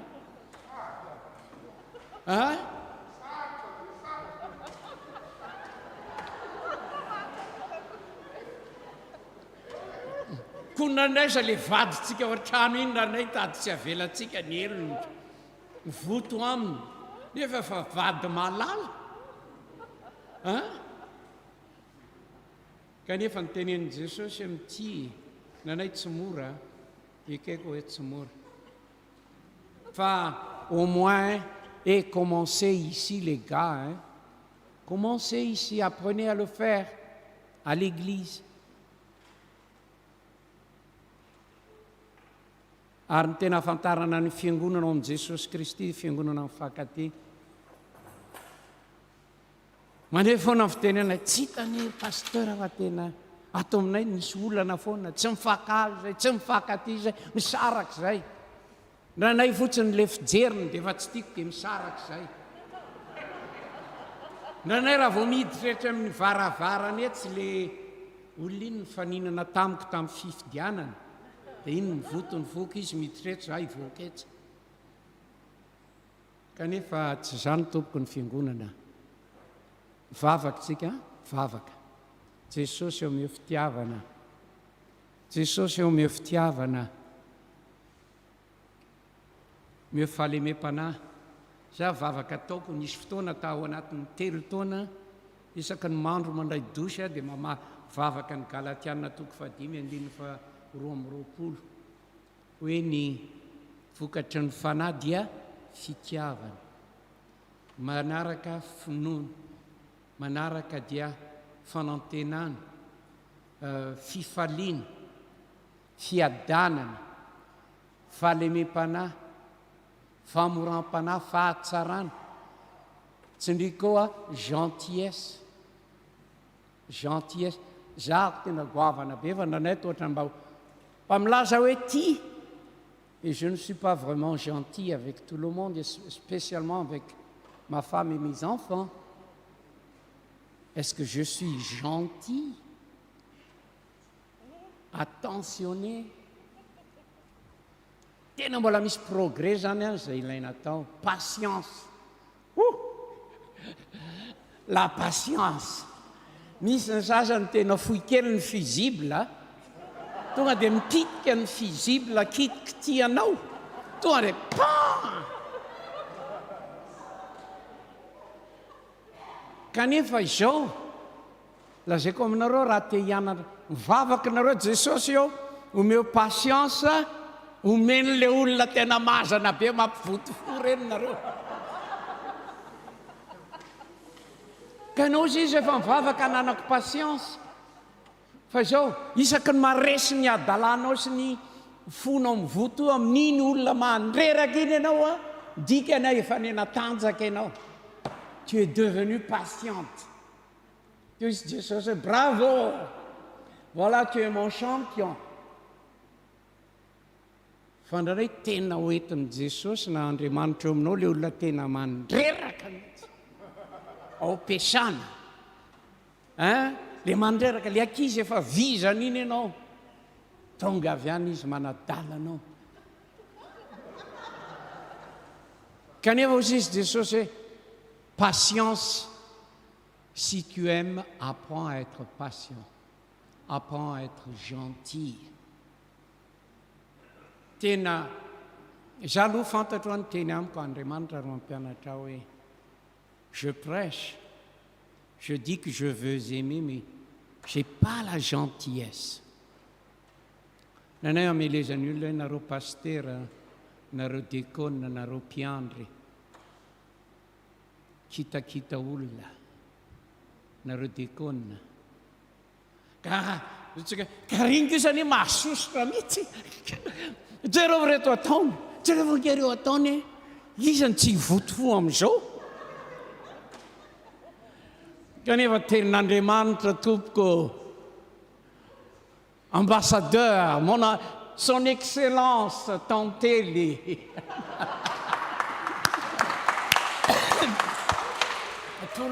tout le monde. Son excellence. Zay ny mianarana antsika eo ambassadeur. Mampivavaka le izy zany. Mampivavaka ane le izy. Dia mampifona amin'ny Jesosy foana mifona Jesosy. Nanay aloha vao lasa 5 minutes efa mba matsiaro tena dia hoe mahay manao hoe je m'excuse. Je regrette. Fona tompoko, diso aho. Misy kristianina tsy mahay mifona. Rehefa diso dia mahay mifona tompoko. Safady. Dia mahay misaotra koa, mahay mankasitraka.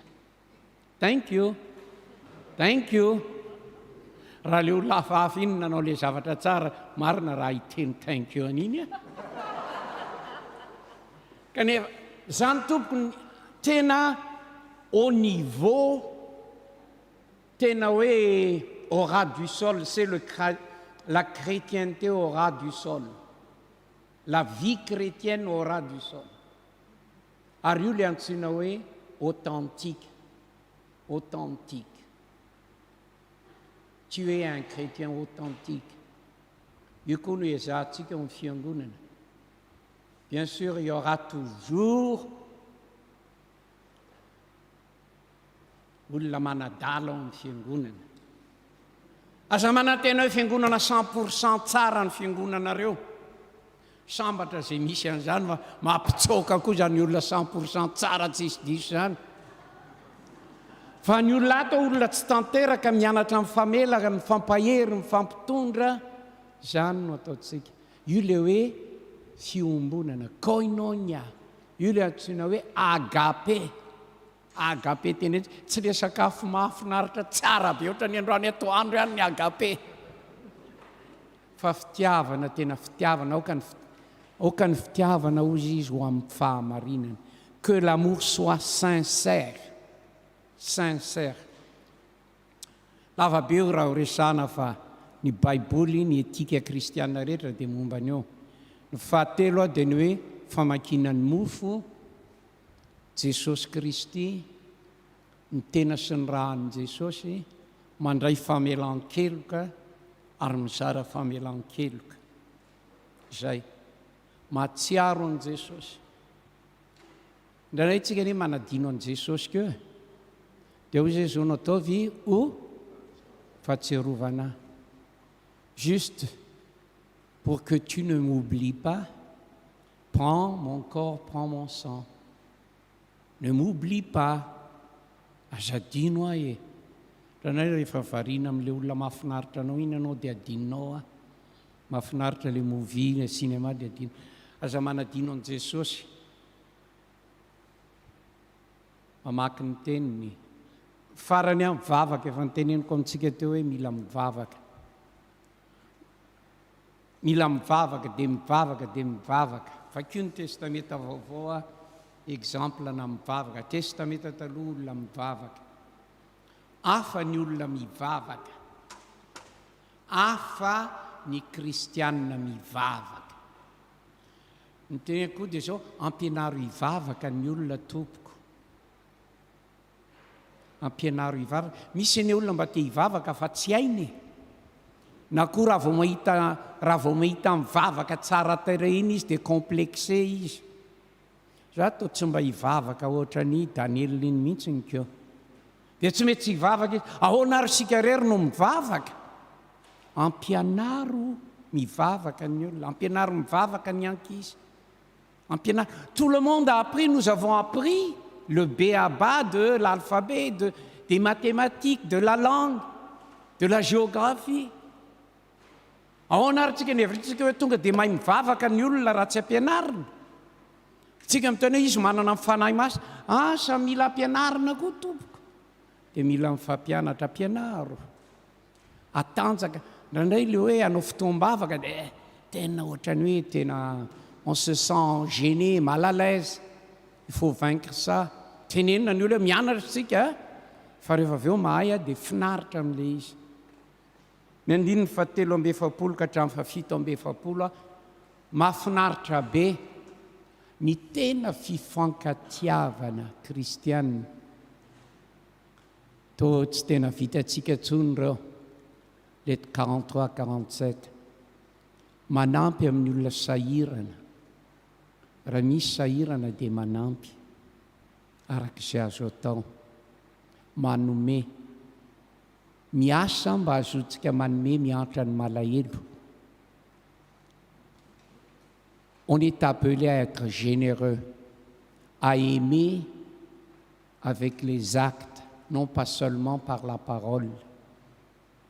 Hozy izy ny any amin'ny Jaune hoe si tu dis que tu aimes quelqu'un, il est dans les besoins, tu as 3 vestes, tu as 5 villas, et il n'a rien, et tu lui dis au revoir, porte-toi bien, et tu ne fais rien teo zizy John hoe antsy zany natao hoe fitiavana kristianina.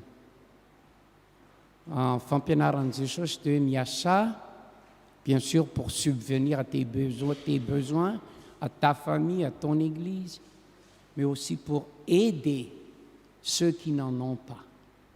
Zay no etika kristianina amin'ny arena sy fanomezana. Antsoina ho généreux tsika, antsoina ho tia tsy amin'ny teny ihany. Dia famaranana moa dia ny hoe averina. Ireo ny fazy anankiroa ana farafakeliny mitory, mahafinaritra be. Antsoin'Andriamanitra hitory-tsika eto à Aix-Marseille. Oh là là, Dieu nous a donné une extraordinaire salle ici pour faire son travail. Raha tena mino raha ezahantsika mafy ireo fazy anankiroa ireo ampiaritsika dia ampiasain'i Jesosy tsika. Ary faly be tsika, ho faly tsika. Mahafaly anie zany manao asan'i Jesosy zany. Alaziko aminareo tsy misy fifaliana ohatranany no hoe za mba nampiasain'i Jesosy dia mba nitory tamin'ny namana alcoolique anankiray dia efa aveo izy hoe zahako te hanaraka an'izany Jesosy zany dia niara-mivavaka izay dia fifaliana anie zany ireo olona. Ary pour sûr misy ny teny tamiko ianao Daniel, ianao no mba nizaran'ny baiboly tamiko dia niova ako nanaraka an'i Jesosy. Tena mahafinaritra, mbola mifankahita any an-danitra dia teny an'i Jesosy. Rehefa any an-danitra tsika dia hiteny ianao hoe za ne eto satria ianao nitory tamiko e. Finaritra ny pasteur mety misy anjatony ireo olona ireo avy ao Jesosy. Pasteur Daniel, pasteur Jeannot, pasteur Gizy, ary le déconne mahafinaritra dada rabe.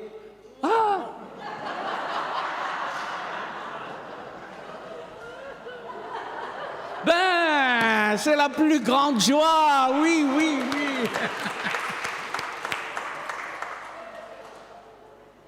Vavaka tsika. Jesosy io misaotra anao ny amin'ny teninao. Ampio zahay. Tsy ho piainy fotsiny fa anao zahay Jesosy. Andeha amin'ny finoana, andeha amin'ny fitiavana anao. Amen. Eto, asa raha misy fanontaniana tsantako toy ny teny fotsiny ako misy carte de visite ko eto mba manontannareo izy moa le rangahy io dia petraka eto izy raha misy milonareo dia inona moa ny telefone emailako moa no ao sy ny hoe inona no ataoko fa tsy hoe misy inona akory. Raha ohatra ka mila mifandray, mila vavaka, mila mifampiresaka dia afaka maka nareo izay ambiny dia mbola alaiko. Fanontaniana tahaka izany.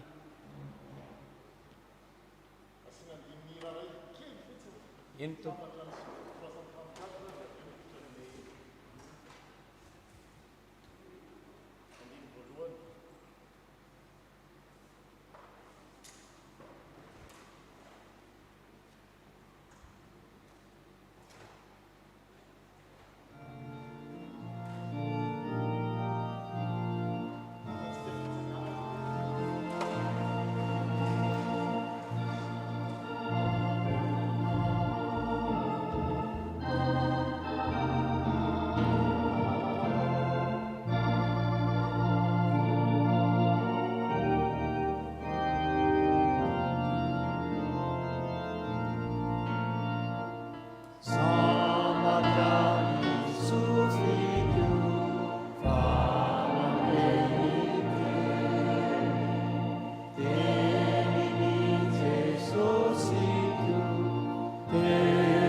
Intervention nationale.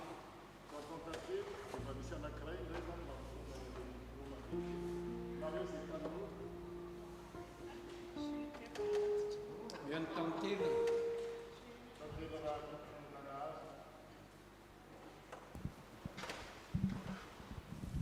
Misaotra betsaka pasteur amin'ny fampianarana, fanorenana, fampiorenana. Zavatra tena atao hoe sarotra araka ilay tenen'ny pasteur ny diniantsika hoe andro farany. Tena sarotra tompoko ankehitriny ny fampiorenana na ny fanorenana. Zany hoe ny fitorinan'i Jesosy à la base na ny fitezana ny olona ao amin'ny fampandrosoana amin'ny mahazanak'Andriamanitra azy dia tena sarotra dia sarotra amin'izao fotoana izao. Expérience ny pasteur angamba no na ny fomba entin'ny pasteur manampy anay ny amin'izao ohatra raisiko izao. Fitorianan'i Jesosy, izay zany no voalohany indrindra. Jesosy tia tonga ety tany hamonjy antsika raisina ho famonjena. Ny zavatra mahagaga nefa rehefa ao anatin'izay fitoriana izay ianao dia miaiky ny olona ary mandray an'izay atao famonjena izay. Fa raha vao miteny ianao hoe ndao amin'izay raha tompoko hiangontsika fa tsy mety ny mandray fotsiny any tokantrano na amin'ny alalan'ny tena manokana, eo amin'izay ny sarotra be satria ny valiteny matetika dia ny hoe tsy ny makany am-piangonana ihany nge tompoko no mivavaka. Zay zany ny zavatra matetika hita amin'izao androntsika izao.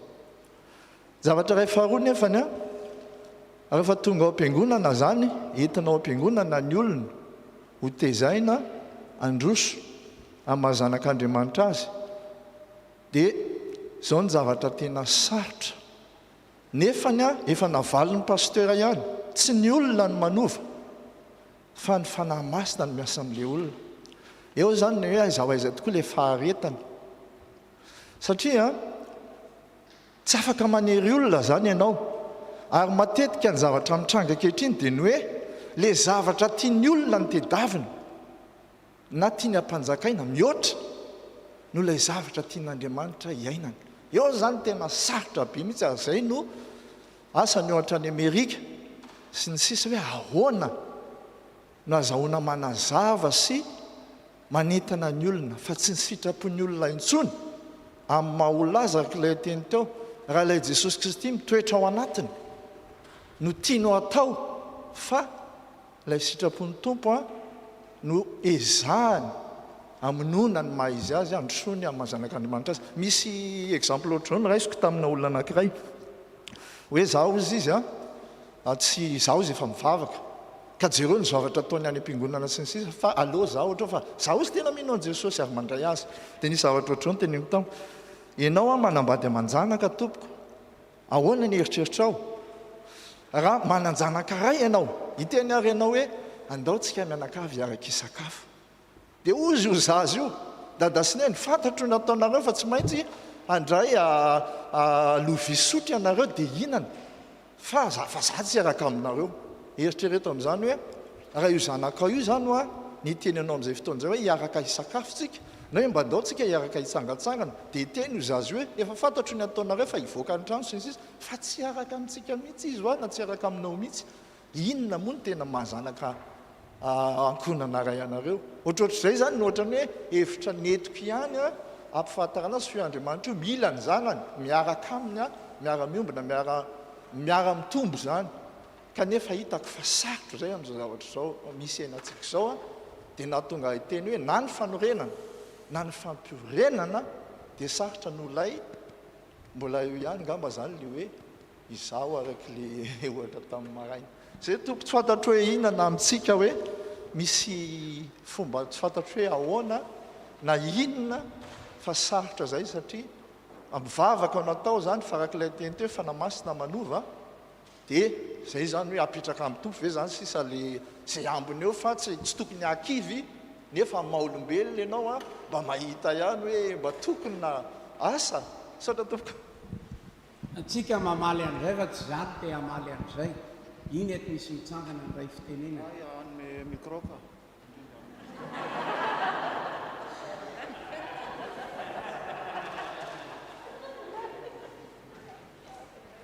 misaotra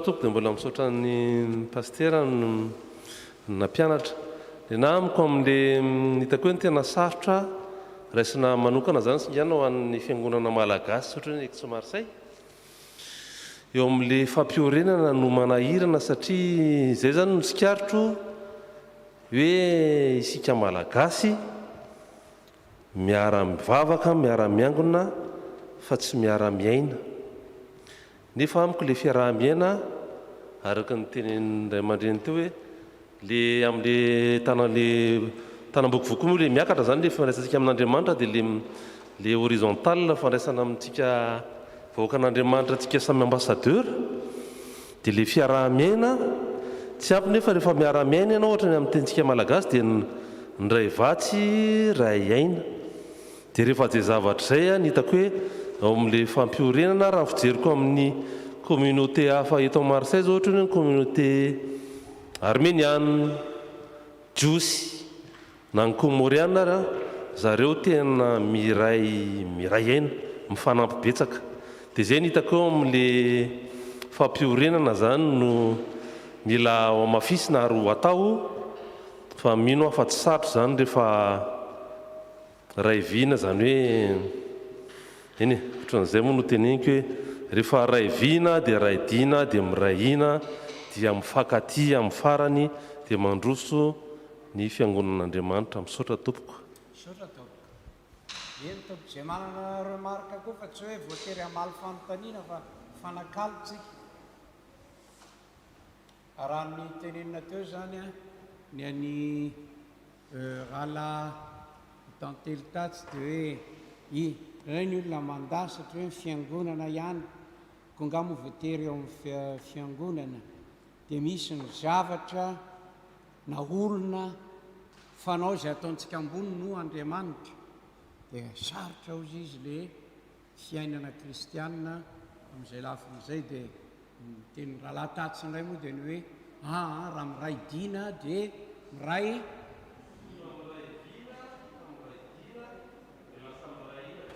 zay ray dina dikan'izay zany miray finoana zavatra banjinina sy tratrarina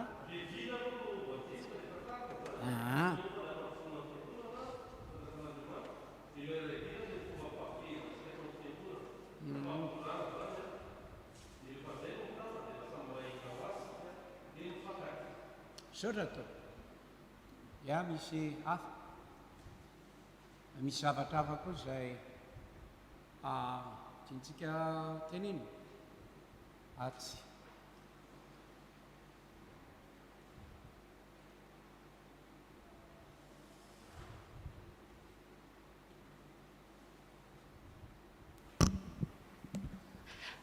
ny na pasteur fanontaniana anankiroa ka tsy dia mifampiankina tamin'le fampianarana teo le izy fa momba ny fiainan'ny fiangonana. Ny fiangonana zany dia ohatrany hoe ny zavatra ohatrany hoe hita dia ohatrany hoe le miaina amin'le zavatra ety ivelany fa tsy le tena le mahafiainana le zavatra tiany tompo ho atao zany no miseho fa ohatrany arak'ilay voalazany tantely teo ohatrany hoe zay mahafinaritra anao no ohatrany hoe tianao atao amin'le eo amin'le fomba le hoe fiainan'ny fiangonana.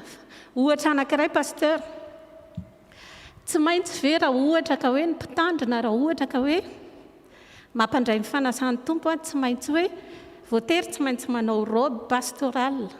Ray zany fanontaniana ray zay. Fanontaniana faharoa eo amin'ny lafiny fifoazana hoe tsika tsy miady amin'ny nofo amandra fa amin'ny fanahy ratsy eny amin'ny rivotra.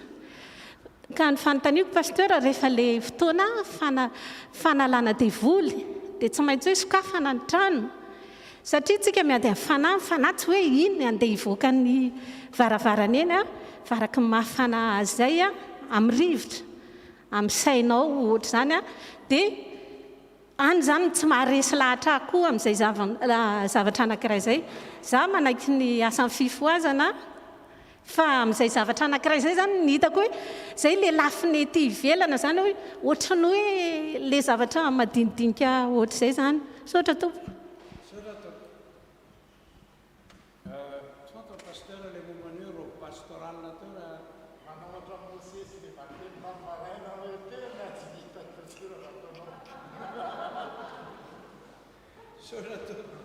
mbola ho azoko anao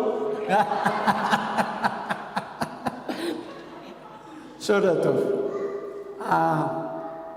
anankiray zany ny hoe tsy maintsy manao robe pastoral ve raha ohatra manao asan'ny tompo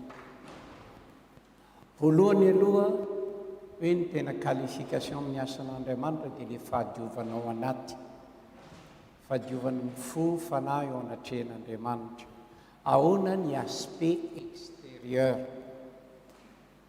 ny natonga ny fiangonana fahafantarako azy hoe mampanao robe dia ohatra amin'ny testamenta taloha zany ny mpisorona dia manao akanjo fitafiana izay mahamendrika ny mpisorona ary ny antony zany dia ny hoe nanomezana asina manokana asina na fahamasinana amin'ny teny frantsay le hoe mis de côté sainteté il y a des fonctions qui demandent une certaine sainteté ou bien mise à part ny dikany hoe sainteté dia hoe mise à l'écart mise pour une fonction spéciale dia ohatran'izany tsy hoe ny pasteur ihany ohatra zao any amin'ny tribunal ny juge dia ampanaovina akanjo manokana ny antony dia ny hoe anajany olona ilay juge tsy le olona fa les fonctions de juge hoe rehefa mamoaka didi-pitsarana izy dia zay no izy ajay ka mariky ny fanajana ilay asany sy ny toerana zany no mahatonga le akanjo tahaka zany koa zana amin'ny université dia indranay ny professeur manao robe ny université ny antony dia amaolombelona ny olombelona dia hafa ihany hoe ity no mpampianatra ary ajaina ny mpampianatra zafato ka fanajana ilay fonction zany le izy manao akanjo robe pastoral ny pasteur dia no ilay fonctiony hoe manao ny asan'ny tompo manamasina ny teny toriana manamasina ny ohatra ny fanasan'ny tompo manamasina ny liturgie ny atao hoe manamasina dia hoe maître à part zay ny dikany hoe manamasina ohatra any amin'ny hôpitaly ohatra ianao miditra amin'ny bloc opératoire ndraytsika tsy mieritreritra an'izany fa misy ahatra masina ao tsy tafiditra fotsiny ao amin'ny bloc opératoire ianao raha tsy manao botte manao masque manao calot manao akanjo ary tsy tafiditra ao anatin'io blouse io anao raha tsy manao akanjo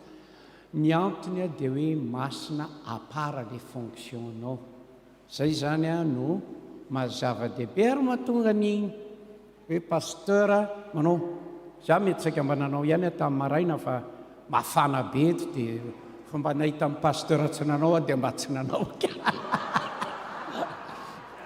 fa zava-dehibe ny décone manao dia hoe zavatra tena mba hapara zany ary ajaitsika dôly izy za moa mahafinaritra ny rahalahako dadarabe rehefa manao n'iny akanjo iny izy dia ajaitsika ary rehefa miteny iny izy dia ajaitsika. Zay ny anton'le robe pastoral. Ohatran'izany hoe ny officier de police, ce n'est pas n'importe qui va t'arrêter sur la route et demander ton papier. Fa za zao ohatra raha misy manahaka anahy fotsiny zao mivoaka etsy dia miteny hoe asehoy ny passeportnao, marina raha manome, tsy maintsy manontany aloha hoe iza moa ianao, dia avy eo manontany hoe fahefana avy aiza no anaovanao izany amiko. Ary raha polisy izy en service dia efa manao akanjo izy, vao mahita azy dia tena manaja be. Ohatran'izany eny amin'ny autoroute ny hitako na eto France na ny Amerika, eo amandeha amin'ny 140, hitako avy any hoe iny eto misy polisy, tsatoka tampoka le frein ry amin'ny 110, satria hitako le akanjony sy le marika aminy. Ka zay no ilana an'iny no anaovana azy fanajana ary ajaina le olona zay manao an'le izy. Eny toko misy fanontaniana hafa teo dia ny hoe le hoe ny fifoazana eny zavatra hitanao hoe tombona ny eritreritra hoe any devolany hoe fanaratsy ary afaka miditra atraveran'ny rindrina izy na mikatona azy ity Jesosy kio. Jesosy rehefa nitsangana tamaty tsy hita avy aiza izy tonga dia io avony eo tsanjana hoe nidina varisa nidina vaty fa dia tonga izy dia ao dia satria sady fanamasina izy no sady manana tena. Ka io ane tsy teny eo amin'ny baiboly zay hoe aza mipetraka eo amin'ny varavarakely rehefa voakany dia mini. Ka ny zavatra izay hitantsika eo amin'ny baiboly amarinina amin'ny tenin'Andriamanitra dia tazony mafy ary ampianaro. Fa ndraindray misy finonom-poana, ndraindray koa ampianarina dia mifanitsy sy mifampitaiza isika. Ilaina mifanitsy ary dia misy ny mety misy ny tsy mety dia tsy misy tonga lafatra akory. Ny zavatra anankiray koa dia ny hoe ndraindray ny zavatra tiantsika no ataontsika ho am-piangonana ary ambony no sitrapon'Andriamanitra. Marina zany toko. Fa raha tena ilaina amin'ny fiangonana zany dia hoe rehefa miara-mivavaka mifankatia mifanitsy mahay ny tenin'Andriamanitra, fa fanitsiana araka ny tenin'Andriamanitra koa, fa tsy hoe ahitsiko fotsiny ianao fa tena mba ohatra ny tsy araka ny saiko zany teninao zany na araka izany fanaonao zany, fa raisy tompoka aiza atao amin'ny tenin'Andriamanitra. Tahaka ny hoe ilay fiangonana tany Bery nitoriany Paoly teny, rehefa nitory teny Paoly dia niraisiny zareo amin'ny baiboly dia nijereny zay zavatra nytenenin'ny Paoly na atao amin'ny baiboly na tsy. Ka zay le fifanitsiana ary dia hoe ataovy amin'ny mpitiavana, ataovy amin'ny mpanetretena. Io ndraindray no tsy mety. Ndraindray za tena marina tsy manana fanetretana amin'ny teny azy. Au contraire, vao maika dingina le olona anarinao dia ifampitanitsika sy ianao zany tsy zay ny tadiavinao. Ataovy ampitiavana ny fananara ary mivavah mafy, vava mafy na dia hiteny amin'io vadinao io azy misy zavatra tsy mety, vava mafy mba andray ny fony ny sainy. Dia zay no anaovana azy. Fa eny mety misy amin'ny fiangonana, tsy misy fiangonana parfait hoy izy le mpanompon'Andriamanitra zay hoe raha mitady fiangonana parfait ianao tonga lafatra, raha vao tafiditra ao ianao dia tsy tonga lafatra intsony io fiangonana io, satria ianao tsy tonga lafatra ikiro. Ka izay no tadiavinao amin'ny olona tsy mety, famelontsika fanitsy mifampitaiza. Zay tompoko. Eny ary angamba raha mbola ratsy.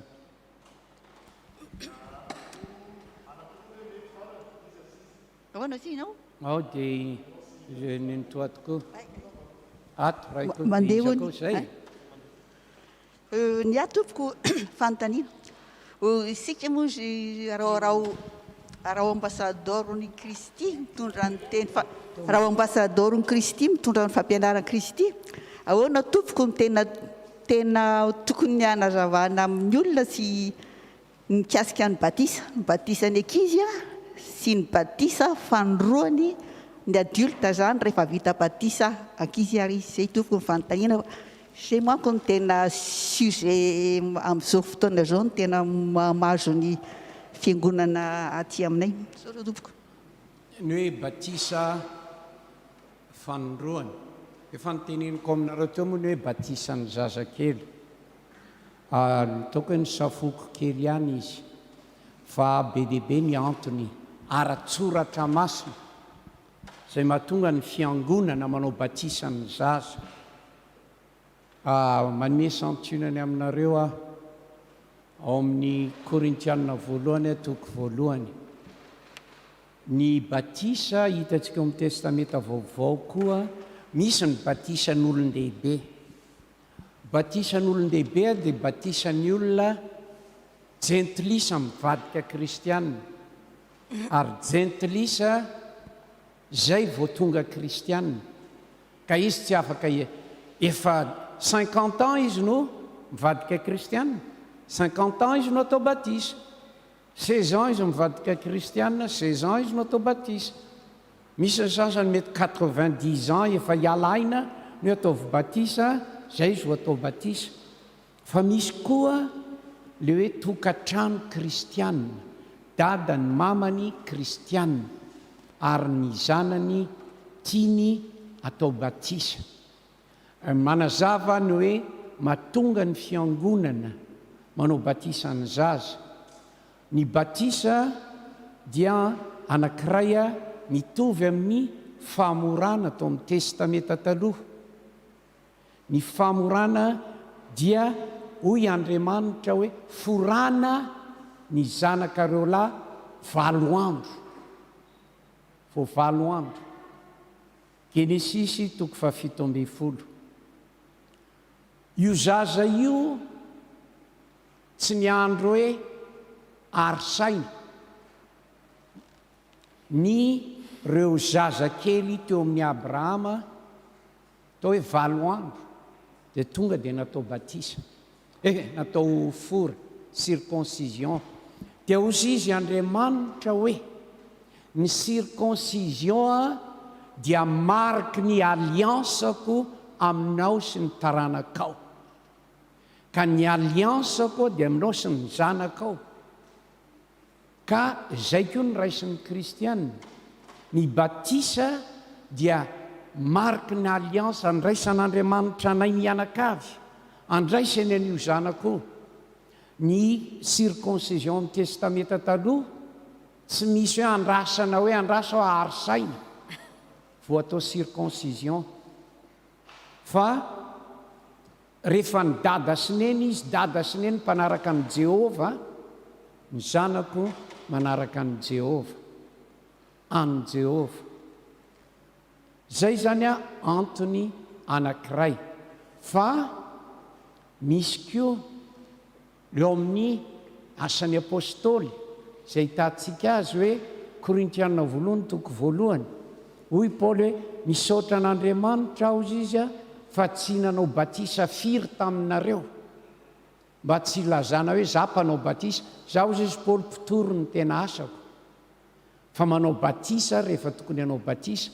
Fa ary misaotra an'Andriamanitra hoy izy fa tsy nanao batisa fa misy aminareo reo mikritika. Misy efa miteny aho hoe za ny Paoly, za ny Apôlôsy, za ny Petera, za ny Jesosy. Saotra an'Andriamanitra fa tsy dia nanao batisa loatra fa miteneninareo angamba hoe natao batisa tamin'ny anaran'ny Paoly. Dia hozy izy hoe saotra fa ny ankohonany Stefanasy ihany nataoko batisa. Ankohonany, la famille. Teo amin'ny batisa nataon'ny Paoly dia famille, comme dans l'Ancien Testament. Circoncision de la famille. Asan'ny apôstôly toko fahinina amby folo andininy faraiky amin'ny telopolo. Minoan Jesosy tompo ianao dia ovonjeny ianao sy ny ankohonanao. Toi et ta famille. Fa rehefa avy eo natao baptise les gardiens de prison, il a été baptisé avec toute sa famille. Avec toute sa famille. Ary dia hozy izy ny mpandrina ao anatin'izany raha nisy zazakely tao amin'ny trano dia natao batisa. Dia ny kritikany olona koa dia ny hoe ny zazakely tsy mino. Dia nomeko anareo teo ny tenin'Andriamanitra izay nomeko tao amin'ny Matthieu toko faraiky ambin'ny folo. Adevitra goavana ity, za tsy manao hoe raha misy tianao batisa olon-dehibe ihany a, ça fait rien, zay ny conviction fa manazava hoe mahatonga ny hoe batisa amin'ny zazakely dia misy antony ara-tsoratra masina anaovana azy. Dia ny Matthieu toko faraiky ambin'ny folo andininy fa firy ambin'ny roapolo izy teo. Matthieu raiky ambin'ny folo andininy fa dimy amin'ny roapolo. Vakinga amin'ny teny frantsay zay manany. À ce moment-là, Jésus prit la parole et dit, je te suis reconnaissant, Père, Seigneur du ciel et de la terre, de ce que tu as caché ces choses aux sages, aux intelligents et les as révélées aux enfants.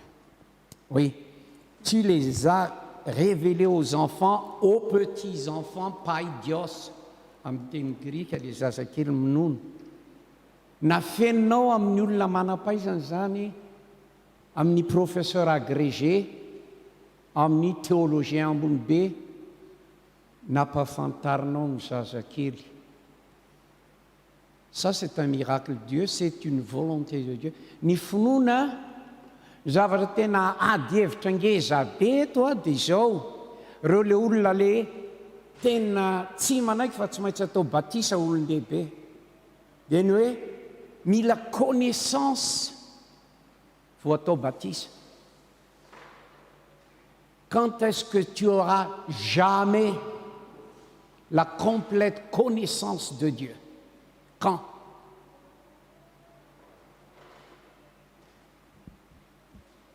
Fa izao kosa na dia ny zazakely io aza dia ain'Andriamanitra mampafantatra azy ny finoana. Ary izay no mahatonga ny ray aman-dreny kristianina izay manao batisa ny zanany zazakely.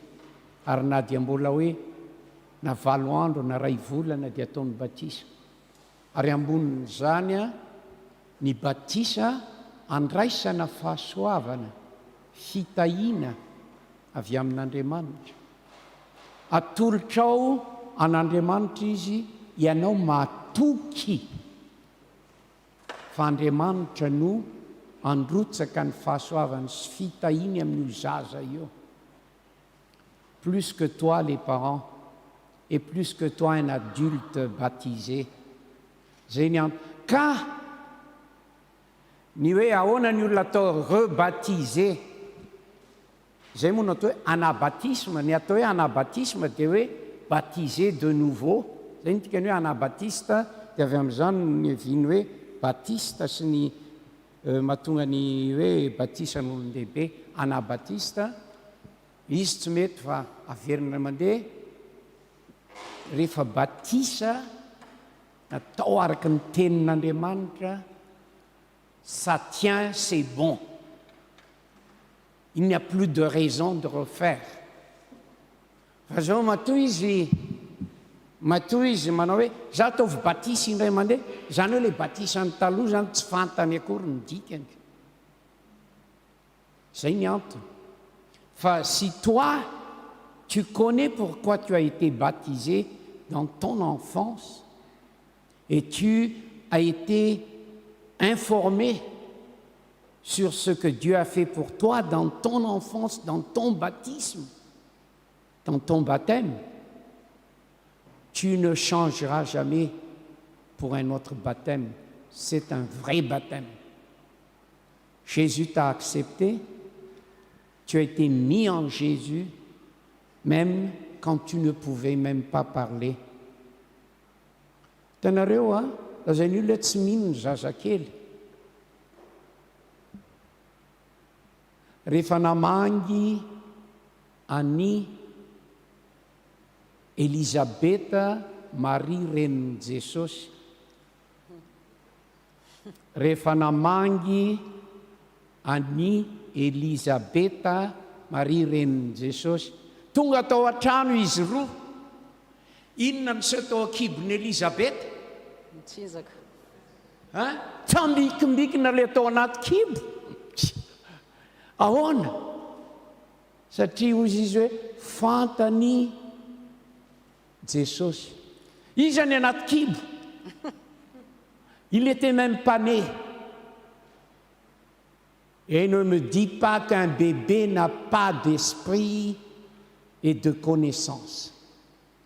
Tsika olon-dehibe no tsy mahita an'izay satria tsika tsy miditra any anaty atodohany any. Fa Andriamanitra mampiseho amin'ny teniny fa ijaonina mpanao batisa mbola vao inona fœtus de 6 mois ou de je ne sais pas. Il a bondi dans le ventre d'Élisabeth quand il a vu le bébé Jésus. Mahafinaritra ny izany tantara zany e. Ka aza tenenina amiko mihitsy ny hoe tsy mino ny zazakely.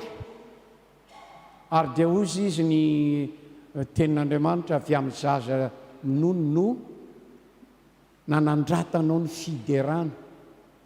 Tenen'ny olona ny Jesosy tamin'niakatra tao tendrombohitra hoe ampijanony ra zazakely ireo tsy antsoantso tsony. Dia hozy izy Jesosy lazaiko aminareo fa raha ireo nasainareo mangina, ahoana iny naseho? Mivato ny antsoantso. S'il vous plaît, ne jamais sous-estimer les enfants, les bébés. Ils comptent 100% devant Dieu. Leur baptême, mon baptême, compte 100%. Je n'ai pas besoin d'être baptisé de nouveau. Dieu s'est révélé en moi dans mon baptême. Il m'a aimé, il m'a conduit. Je n'étais pas toujours conscient. Io mantsy ny problème tsy manana conscience. Ahoany jaona mpanao batisa mbola tsy teraka akory dia nanana conscience. Bon, misy fanontaniana. Là, d'abord, vous m'avez flingué. Azafady miteny azy any satria voavaly ihany ny fanontaniana amin'ilay batemy, fanontaniana roa napetrako aminao. Voalohany indrindra mananjanaka telo aho.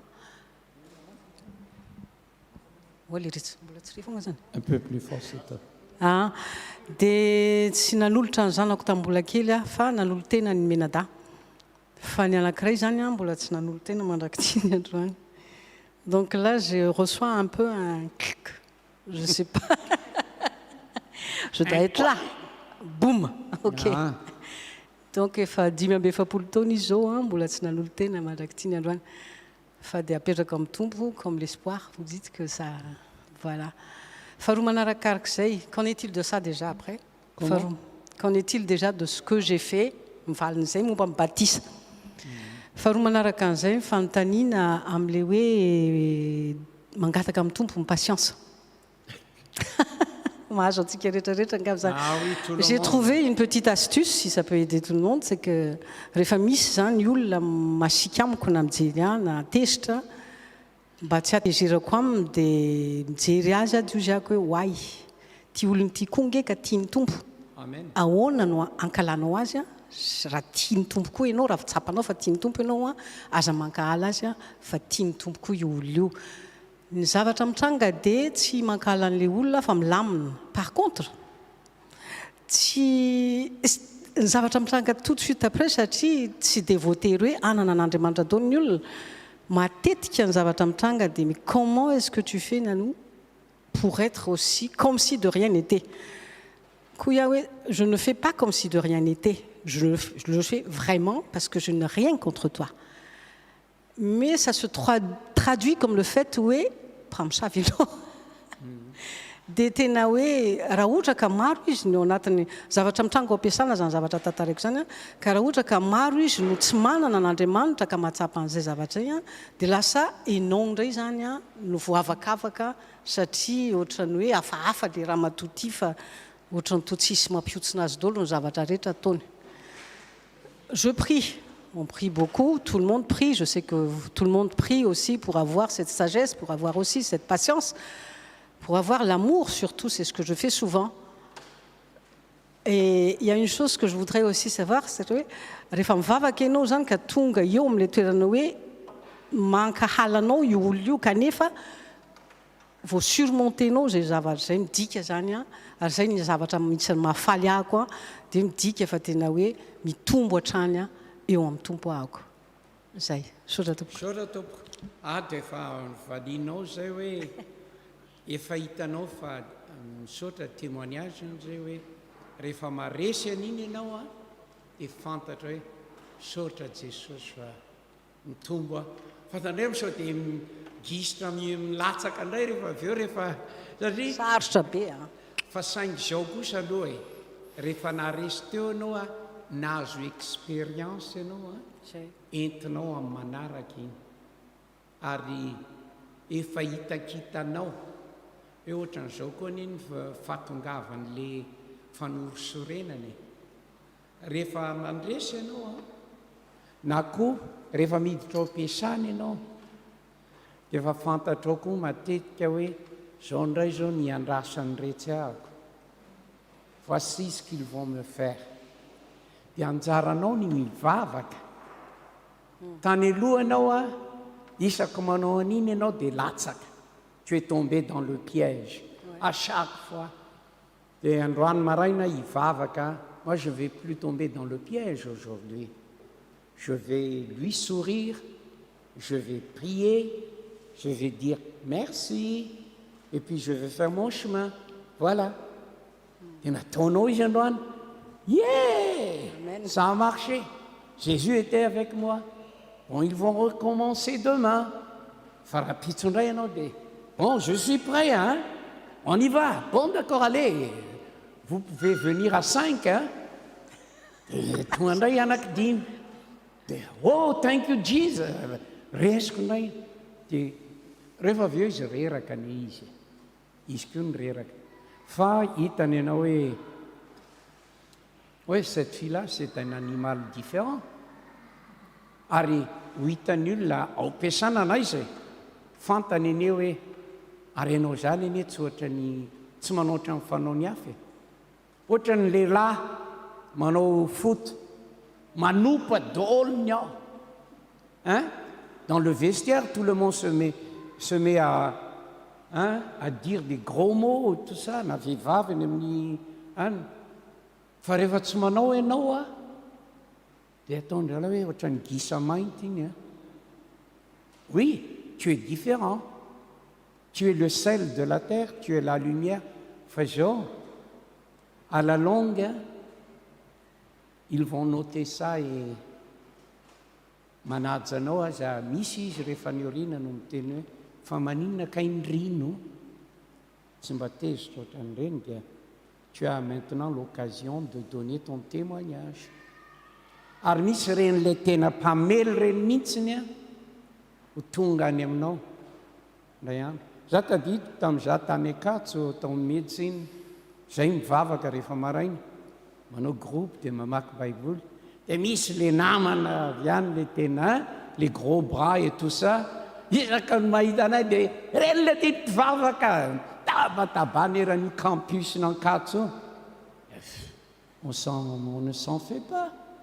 Dia ohatran'izay foana dia zay manohy zavatra nahavariana any ray andro namako zay dans médecine ny anarany hoe Ticon c'est son nom tonga izy dia za le tsy mba mio baiboly ça c'est incroyable ka izao ny témoignagentsika tsy maintsy misy heriny ary azagaga raha ataony ohatrany hoe tena gisa mainty ianao.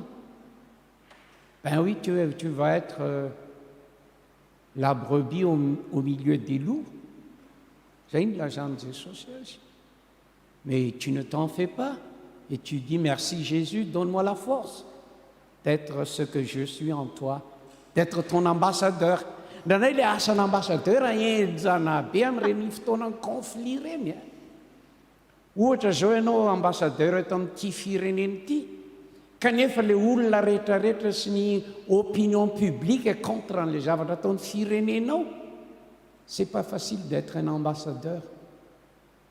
Avy any be dia be ny tabataba avoakany any amin'ny gazety, tonga ny reporter manao interview, tonga dia le zavatra mandratra anao iny teneniny amin'ny firenenao. Dia mamaly ianao, manazava ianao, zao ny fanjakanay, zay tsy mamaly faty, zay mamela heloka, zay tia ny fahavalonay. Zany ianao itenenao tsy fahavalo zany dia nataony hoe ianao mpamadika tany-drazana. Fa rehefa mijoro ianao, io le hoe fanasina misy sira. Le teny perikôpa androany maraina, fanasina tsisy sira. Rehefa mifanasina no tsy misy sira ntsony ao anatiny, inona intsony ny ilana azy, tsisy dikany. Ka ny kristianina tsy misy sira matsatso. Aony zany kristianina matsatso zany, tsy mavity ninona. Dia mahereza tompoko koa kristianina be sira daholo tsika, tandremo ny tension artérielle fa saotra teo.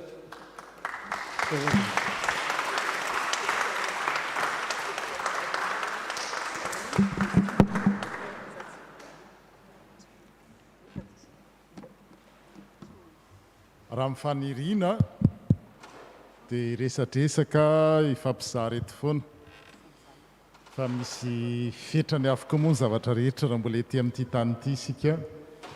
Misy fotoana maro amintsika koa mbola manana tia dia manandraikitra ny atokantrano, rehefa avy eo tsika mbola misy hatra resahana kely momba ny lasy atao amin'ny faran'ny herinandro avy io.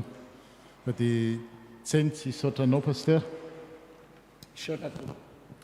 Makasitraka makatelona ny tompo izay naniraka anao le lehibe atsika, le filoha faratampony zao rehetra zao. Amen. Maniraka ny ambassadeur, dia tsy mba tsy marina ka hanadino ny asa soa izay ataonao.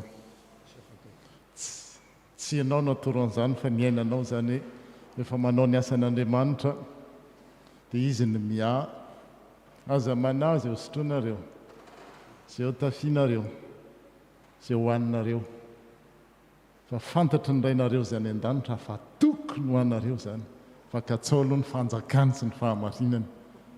Dia izay no asa nataonao, dia no mikatsaka zany fanjakan'Andriamanitra sy fahamarinany zany, sy mampita izanao ny hafa.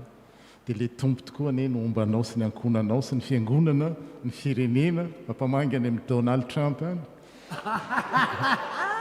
Mila ny fanjakan'Andriamanitra koa, raha tsy efa nahazo, tsy haiko mitena moa tsy Andriamanitra, fa faly zay ary ny rariana dia mbola hitohizan'izao manaraka hatrany fa fahasoavana, omba hampahasoavana no nomeny tompo tamin'ny alalanao. Mba te hafatsika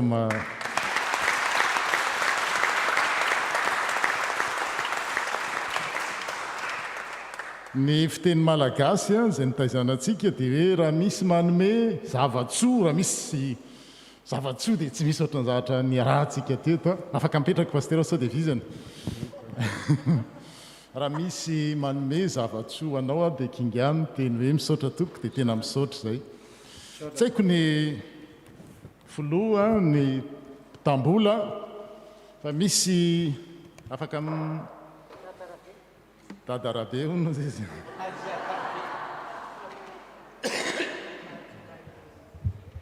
Adidy nomena moa izy ity dia ho tanterahana mpitiavana araka ny tenen'ny paster teo hoe naharay zavatsoa ary teny fampianarana tena mafonja dia mafonja ny vahoakan'Andriamanitra izay teto Aix-Marseille dia mbola mamerina ny fisaorana anao izy tompo amin'ny hery sy fahasalamana hatrany anao sy ny fianakavianao rehetra ny olona manodidina anao tianao rehetra dia ho toto-soso matsara any amin'ny Donald any amin'ny Joe Biden indray zany zao dia manarak'izany a dia misy solotsak misy fakasitrahana kely dia kely a kely dia kely tompoko a no atolotra anao ny fomanolotra dia be ka dia mba raisampitiavana kely dia kely le izy a fa ny fomanolotra no mameno azy dia mahasoava ary dia miandry amanaraka ndray zany miandry ny fiverenanao saotra tompo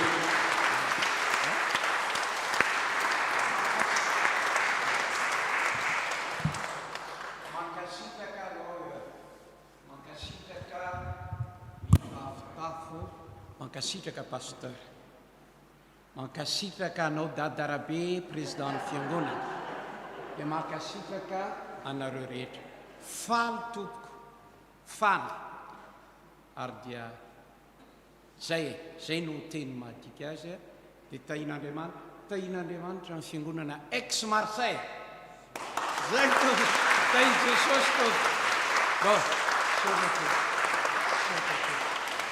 mankasitraka tompoko tahiny tompoko zay angamba dia mangatadalana famonjy fotoana amonjy fotoana reo mbola misy mety misy a misy voamerany fandraisana mo eto amintsika eo dia mety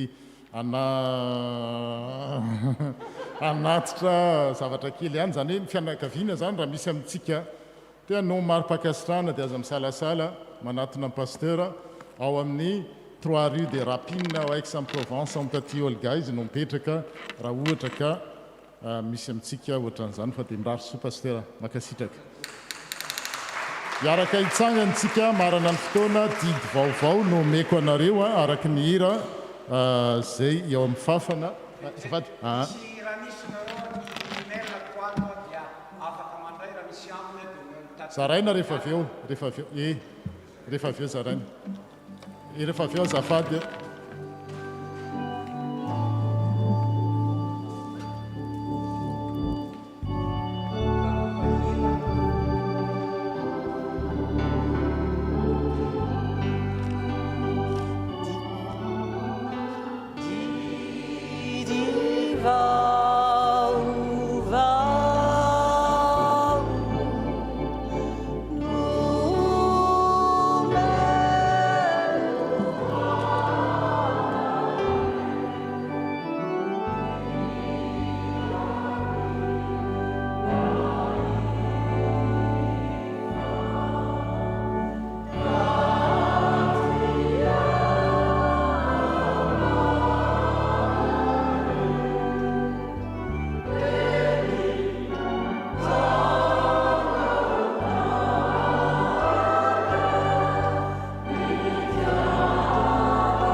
amin'ny anaran'andriamanitra ray sy zanaka ary fanay masina izay hatramin'ny taloha indrindra ka ho mandrakizay mandrakizay amen. Mandehana amin'ny fiadanan'ny tompo isaorana ny andriamanitra. Afaka amperaka isika vetivety amin'ny farany herinandro izao dia misy ny reo le zavatra ireo tsy mandositra reo be dia be izy ireo le carte de visite